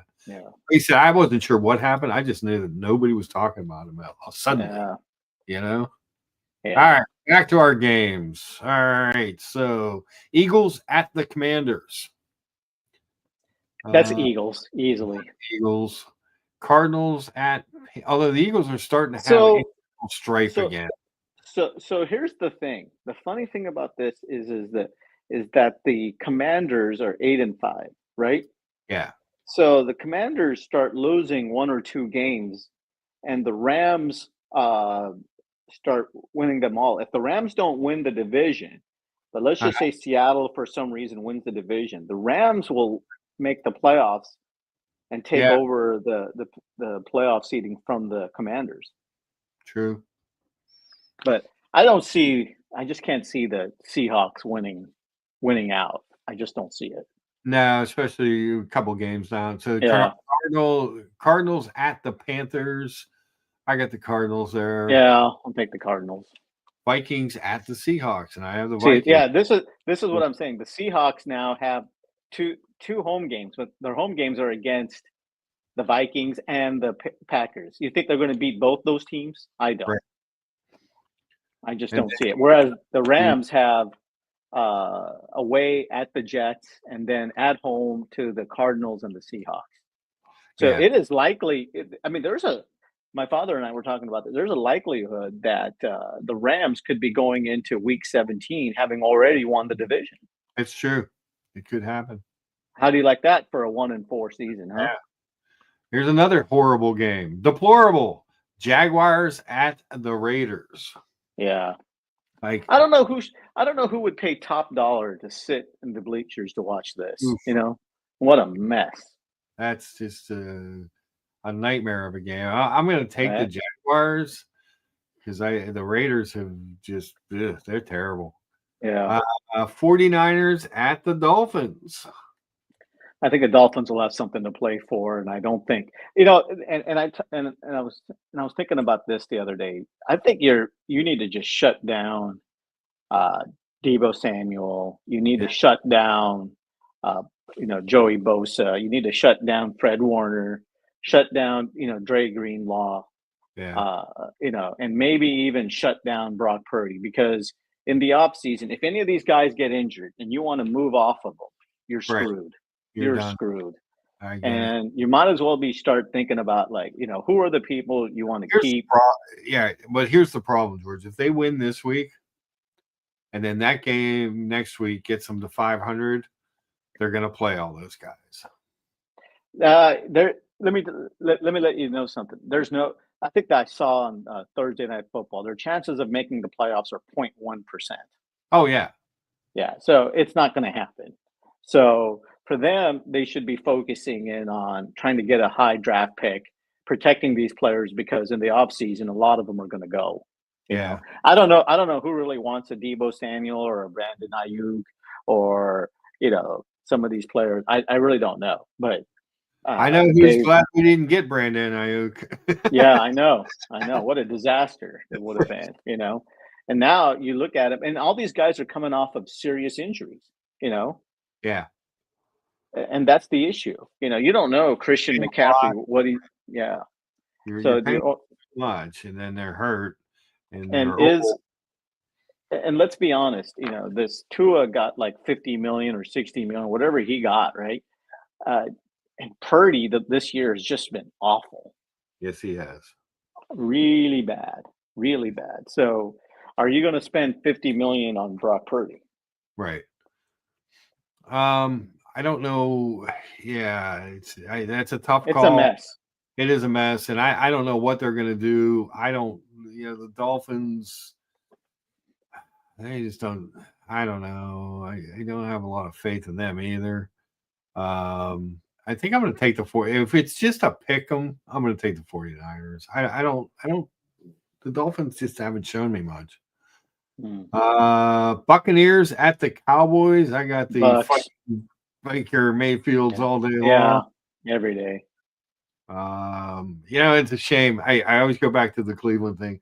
I liked Baker. I was Baker Mayfield on Cleveland. Was he the top superstar quarterback? No, but he was gritty and gutty, and he would eke out wins, and he was tough against the Steelers when he had to Yeah. be. Well, Like, forget that. How about the time when he was in Carolina? yeah, You know, Saints at the Packers on Monday night, the 23rd. oh, Definitely have the Packers. Packers, yeah. And then we might as well go see what the Christmas games are. So your Christmas. Okay, so before we meet, so if we don't meet next week, there's 3 more games to pick, George. We have the Yeah, Chiefs at the Steelers on Christmas Day. that's a That good is one. That's a good definitely- one. I'll that's a take your good game. Steelers. I'll take the Steelers. Yeah. Ravens at the Texans. That could be a good game too. I'll take the Ravens. I'm going to take the Texans because I need the Yeah. Ravens to lose. Okay. And Thursday, the 26th, you have the Seahawks at the Bears. Oh, the Bears. Now that would be the game that the Bears beat the Seahawks. You know, that would be the game. That would be the game. game. If they do that, and they've already lost to the Vikings and to the Packers, then the Rams are sitting real pretty. Real pretty. Real pretty. And that could Yeah. I mean, you could be looking at an 8-7 Seahawks team going into that game against the Bears. Yep. Yeah. I think I'm actually going to take the Bears. Oof. For the stunning upset. Yeah, okay. I picked them in a long time. Yeah. Well, that's all. That's 10 days it. worth of football picks there. Yeah. Well, anyways, I'm gonna have to get going. So hey, if I don't see you or talk to you for a while, wish you and your family the happy holidays and Merry Oh, Christmas and Happy New Year's. I've got some stuff planned, so I'll try to stop by when I can. But otherwise, it's always nice when you do. But yeah, same to you and your family. Have a great holiday, great Christmas, great. Yeah. Whatever it is that you guys are celebrating over there, I think you know, I live in a world of hope for the world. Yep. And hopefully 2025 is going to be a better year for all of us. Amen. So, with that being said, to everyone in the chats, good to see all of you. And let's read Captain's comment, and I'll split. He says, I would love to have Baker as a quarterback of the Jets, but they ruined Darnold until this breakout year. So the same thing would happen if they picked up Mayfield. Yeah. I don't think Mayfield is going anywhere because I think he signed a long-term contract. Yeah, and they like him. He likes it there, and he's a gritty guy, and I don't think he's the best quarterback in the world, but he's one of those guys that finds ways to win. You know what I mean? He was a walk-on quarterback. He's tough. And I always felt bad because that last year in Cleveland, he had a serious injury. It was just non-throwing shoulder, but he had a serious injury that affected him, and they ran him out of town. Because anyway, my earbuds are fading off, Mark. So all right, George. It's a sign. You take care. Have a happy holidays again. Okay. All right, you too, man. Take care. Bye bye. All right, George. Oh, what a class gentleman. We're honestly, I'm always just blown away by the quality of people that I get to chat with here on a Sunday morning. You guys are great. You guys are the best. You make it fun to come do these shows every Sunday morning, and that's important. We're going to go for a couple more minutes here. Is there anything anybody else wanted to talk about? We looked at a lot of watches, a lot of high-end stuff. Me, I'm more of a mid-tier guy. I'm a mid-tier. I'm a mid-political guy. I'm just right of center. I'm a mid-tier watch guy. I believe you could say. Would be easy to say. I'm a I'm like even Steven kind of person. But that's all right. We can all be where we're at. Let's go look. So George is gone. Let's look at some IWCs. Let's see what European watch. I saw they had a bunch of IWCs. 23 of them. That's a lot of IWCs. There's the Brian watch. Brian has the Mercedes AMG Patronus. Pilot's Watch Chronograph. That's a collective horology edition. Not crazy about this Top Gun Miramar with the 3-date showing. Big Pilot. Big, nice watch. I am a big fan of, there's Aqua Terra, but that's the 2-crown one. I like the single crown one with the ratcheting bezel. Another big pilot. Those are great watches. Big old pilot's watches. I am a big. I don't know if they have one here. There's a on Janor for 9,900. Lake Tahoe.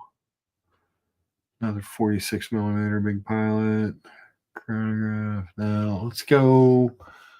Let me do this.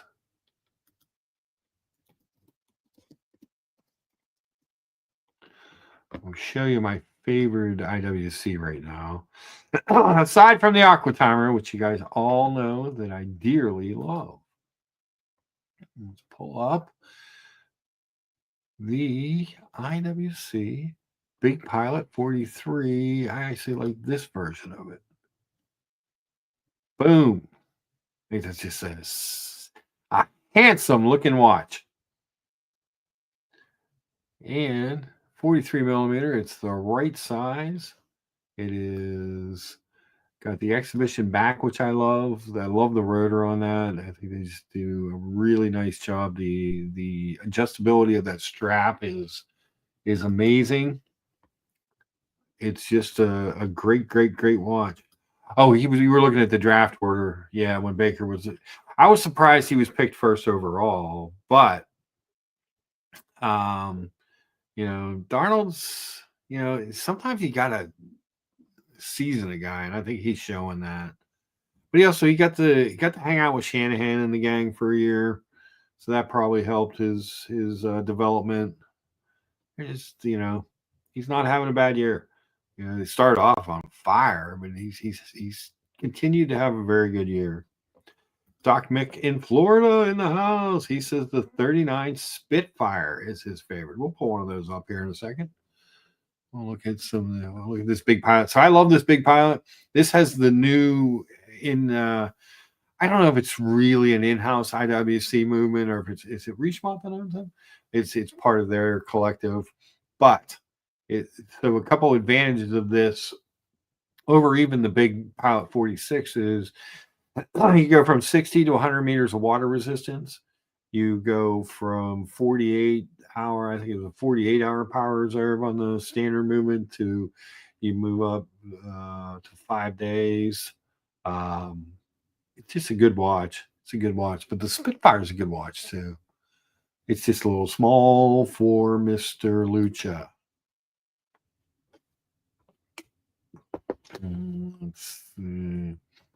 It's good looking though. The Spitfire is a good. I like it. So here it is. They also do it in the bronze, which is next to it. But this is a good looking piece. Very nice looking watch, for a pilot's watch. I like the Mark 20s. The new Mark 20 is a great watch. That's another one with a new movement in it with the extended power reserve and the 100 meters of water resistance. And that's a 40 millimeter watch. I've tried a few of these on over the years. There's Big Pilot 43. Where does this the Mark 20? Come on, guys. Did I pass it? Maybe I did. Perhaps it was up here.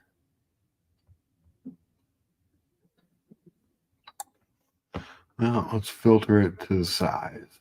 Now, case size. We'll go 40 to 43. Let's see what we got here. What is this thing?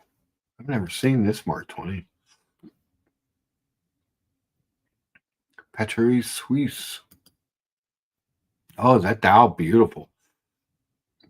In the red tip second hand. Beauty, eh?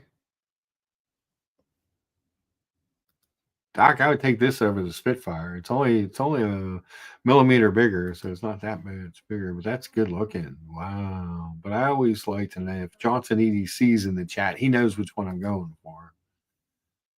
I like this one too. I would say I don't need another chronograph, so I probably wouldn't buy it. But this performance chronograph with the applied Arabics and stuff on it is a good looking piece. Again, just did a really nice job with this watch. Bracelet's nice. The dial's nice. It's good. It's got the ceramic tachymeter bezel. I don't need that watch, but it is cool. Where are you? There it is. I always thought this is a good looking piece. And this is going to be a closed case back watch. Look at that dial. That silvery white dial is, when you see it in person, it's really impressive. I know it's a rather plain Flieger watch, but man, they do a nice job of that. Just the plane on the back, but again, you're getting 100 meters worth of water resistance. You're getting the 5-day power reserve on it, so you're getting a lot for your money for $61.50 in today's market. That's a heck of a buy, I think. Chalk Flew Up says, morning all. Need some points from Najee today, Mark. Yes.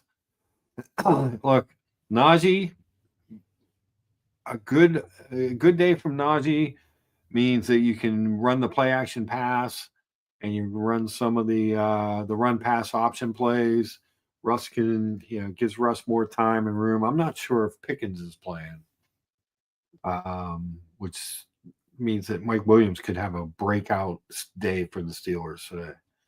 But yeah, we need a big day for Najee. It should be a good game. 425 game today. Looking forward to it. Good to see you, Chuck Full Up. Good to see everybody. I hope everybody hit. Where are we at on our upvotes? I don't know. We're down like 14 people watching. We're at 33 upvotes. Thank you, guys. I appreciate that. If you haven't hit the upvote, please do. I do appreciate it. And appreciate everybody getting involved in the chat. You guys are the best. Really, it's when I tell people that I do this on Sunday mornings, they're like, what? I'm like, yeah, people from all over the world come. We'll just chat about watches and football and food. Speaking of food, did you guys, if anybody's in late, let me show you what I made today. This was a homage meal. So our friend of the show, Muhammad Ali, who was in the chat earlier, has sent me a couple pictures of this mushroom dish. So it's toast.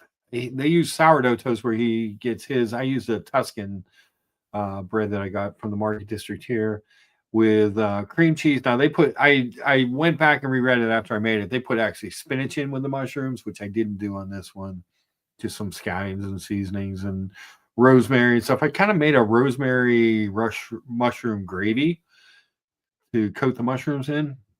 And basically, you take your toast, your cream cheese, your mushroom ragu, and top it. They did theirs with poached eggs. I didn't feel like taking the time to poach the eggs this morning because I was a little bit of a lazy lucha because I was tired. Worked 6 days this week, about 70 hours because everybody's out of town. So it was just me.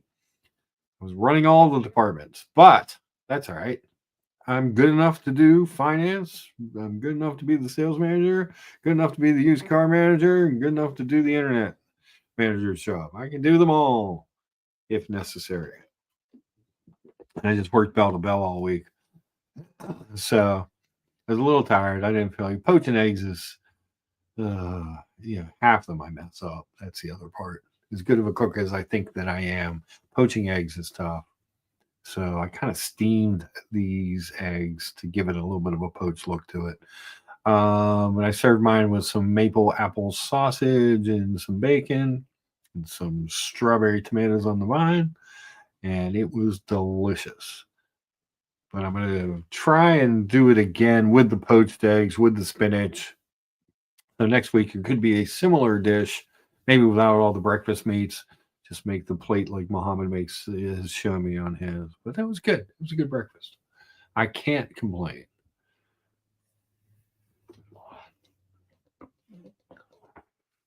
We're coming up on the witching hour, 1 o'clock, when the NFL will start. We'll be popping off there.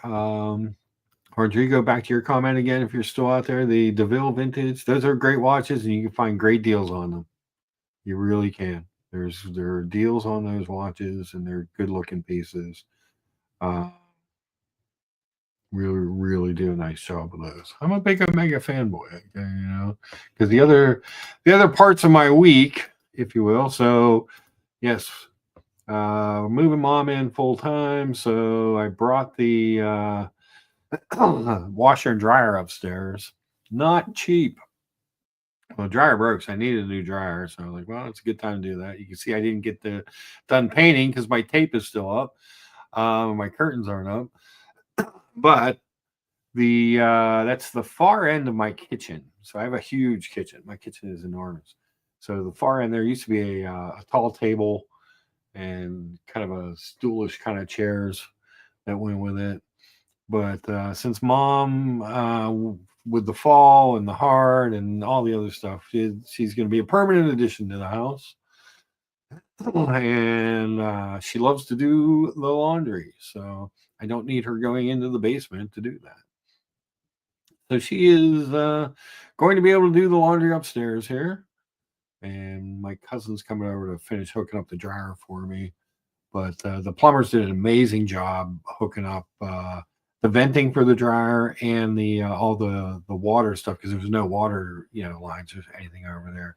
But they just did a masterful job. It's not cheap to get that done, but did a really nice job. So what I'll eventually do. So if you look over to the right of the dryer here, that is actually a chimney. So there's 3 chimneys on the house. The house was built in 1882. It's non-working. That chimney actually went down to an old coal heater that used to be in the basement. So what I'm going to do eventually is build some sort of a little partition coming out of there, kind of clear that off. I left the hutch over there that's full of diabetes supplies. So I'm going to empty that out, find another place to put those so she has somewhere to put all of like her detergents and cleaning stuff. Can go in there. I'll leave that up for now. And then we'll do eventually the finish up the partition, get everything painted, and be good to go. Like I said, the kitchen's so mammoth that putting the washer and dryer over there doesn't really change anything. But what it does do is make my blind dog confused as hell. Poor Sherman. His whole life that table and chairs have been there. he's he's just getting used to it after a couple days. But yeah, so that happened. We did the homage to Muhammad Ali's breakfast. I was wearing the VHP when I was cooking that, the very high precision quartz Longines. Cool watch. If you've never seen one of those, it's a really cool watch, and you can find a deal on them. We got Jeeps for sale. They make great Christmas presents. Of course, we made a little chicken Florentine the other night with some garlic toast. Delicious. And this just came out, which I like a lot. So this is 41 millimeter Omega Seamaster Aqua Terra, which you guys know how I feel about the Aqua Terra in general. I kind of like that PVD gray indices and handset.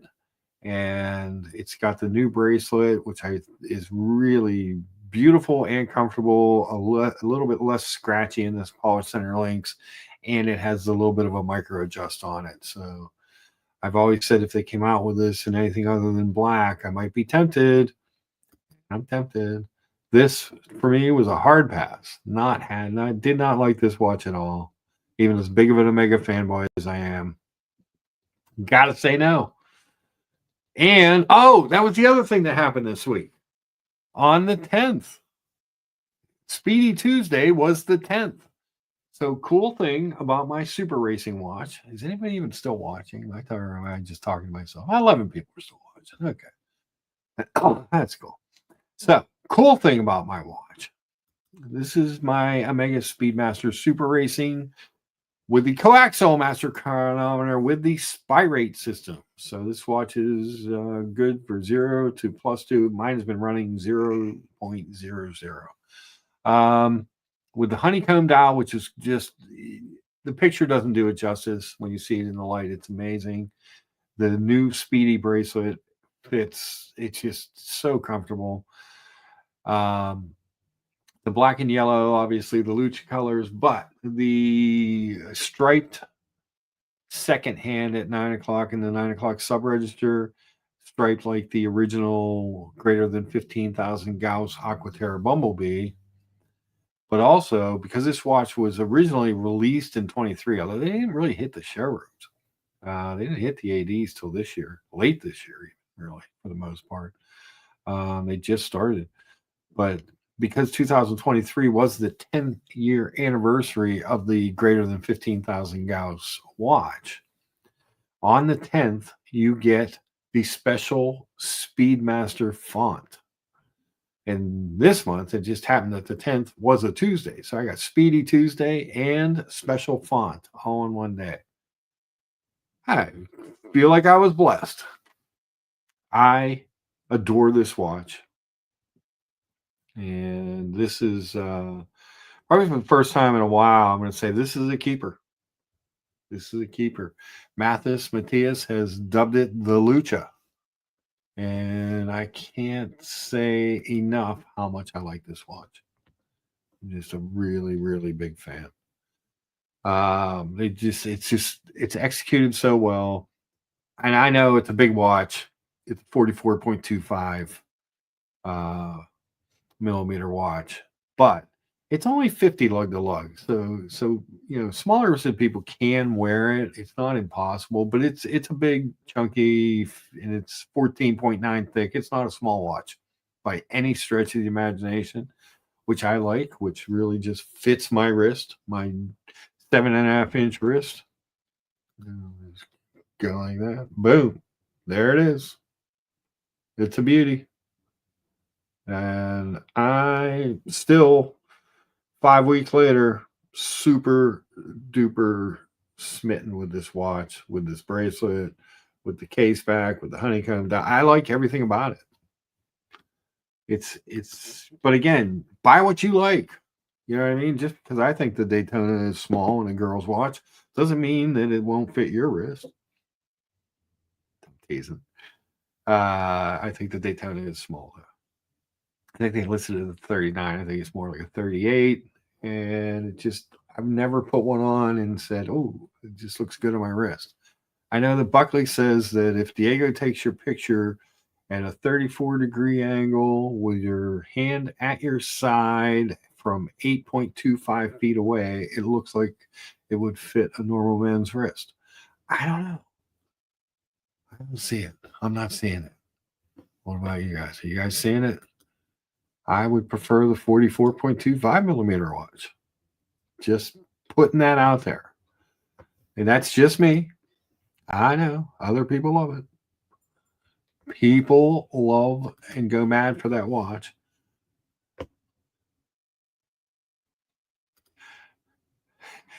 As John D says, there's no way the Daytona is a girl's watch. It's just not massive.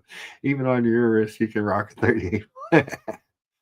I love the tease, though, John D. I do love the tease. I love to get a reaction out of people.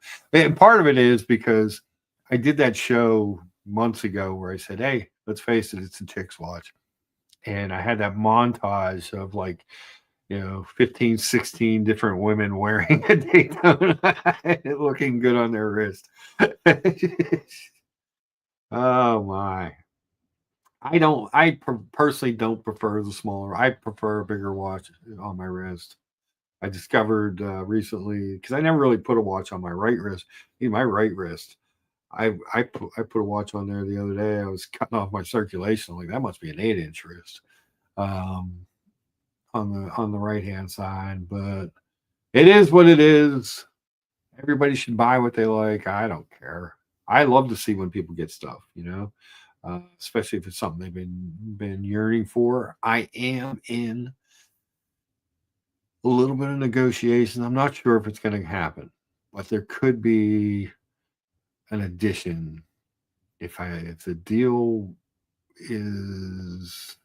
deal's pretty good, but if I can just sweeten it a tad, I may do something silly. So be prepared for that. I don't know where we'll do an unboxing for that, whether we'll do it here or on somebody else's stream, but there could be. I don't want to get your hopes too up because we're doing it. I haven't heard back from them today, but there could be something You know me. It's not going to be. If I'm buying a watch, 50% of the people are going to hate it. So it's just the way it is. I know. I know what I am.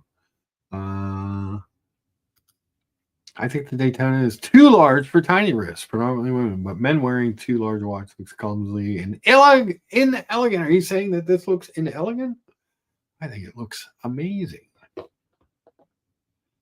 Part of why I love this watch is that yes, it's a big watch, but the lug to lug is only 50, so it doesn't wear like a big watch. It doesn't wear much bigger than my 42 millimeter Seamaster 300M because of the lug to lug. So there's a lot of watches that you can get away with being a little bit bigger, but I like a big watch on my wrist. And also, I'm getting old. It's getting hard to see those little indices. But I agree. But a lot of people wear that watch. A lot of people love the watch. I wish that they made a larger size Daytona. That's something that I could consider, that I would consider. But it's not. It's not my favorite in that size. And I've tried on some beautiful ones. Yeah, I remember over the summer trying on OCs. It's a gorgeous watch. It really is. It just felt small on me. It just felt small. But with that, excuse me, I'm running out of voice. It's football time. We will see you all again next week. I will probably, for those of you around the world looking at stuff and bored, whatever, on Christmas Eve. Last year I did Lucha's Midnight Mass Madness. I think we'll do that again this year. I think that was fun. I think it was a good time. I enjoyed doing that show. So I'm not doing much at midnight on Christmas Eve anyway, except I make Christmas Eve dinner for the family, and then I make Christmas Day. Then I get all that cleaned up and do a bunch of prep for Christmas Day dinner. So I'll probably do a Lucha's Midnight Mass Madness Part 2 this year, which is a good time. John D says, Mark, it looks fine on your wrist, but you can surely wear a 40 mil. I've had a lot of 40 millimeter watches. My actual favored size, John D, is 41, 42 in that range, depending on the lug length. Those are actually my favorite size watches. This one's a little bit bigger, but I like the presence that this one has. But normally a 41 or a 42 is what I go for. We looked at those IWCs. I look at that Big Pilot 43. It's it's like almost $4,000 more than the Mark 20. And the way that you guys know the way I am, I'm like, well, what's the better deal? And a lot of times I look at the 40 millimeter Mark 20 and think, is that a little bit better deal? Now I don't get the exhibition case back that I like, or the Big Onion crown. Those are the two things that make me lean towards the 43. But the 40 looks great on that bracelet, on that silvery white dial one. Those are great watches. It fits my wrist. It doesn't look small on my wrist. Even the 39, I could get away with. 38 starts to get a little small. There's a lot of, and it just depends. And a lot of it's just what you like, what I like aesthetically. I prefer a bigger watch. But I've always had, I didn't realize I had big wrists until maybe 299, I guess, when I bought my first nice watch. And they were like, oh, we don't have to take any links on. Okay. Who would have thought? So, but guys, thank you so much for showing up. Thank you so much for hanging out, participating in the chat. We love all that. Where are we at on our upvotes? We're at 36. Great. Four more people hit us to 40. That would be awesome as well. You guys are definitely the best. I appreciate it. And thanks for showing up. I'm sure there'll be other shows going on the different channels today for your watch viewing prowess. and pleasure. Thank you to George for coming on. Always good to have George on the panel. And everyone else, have a great, great, great rest of your day. And I will definitely see you next week.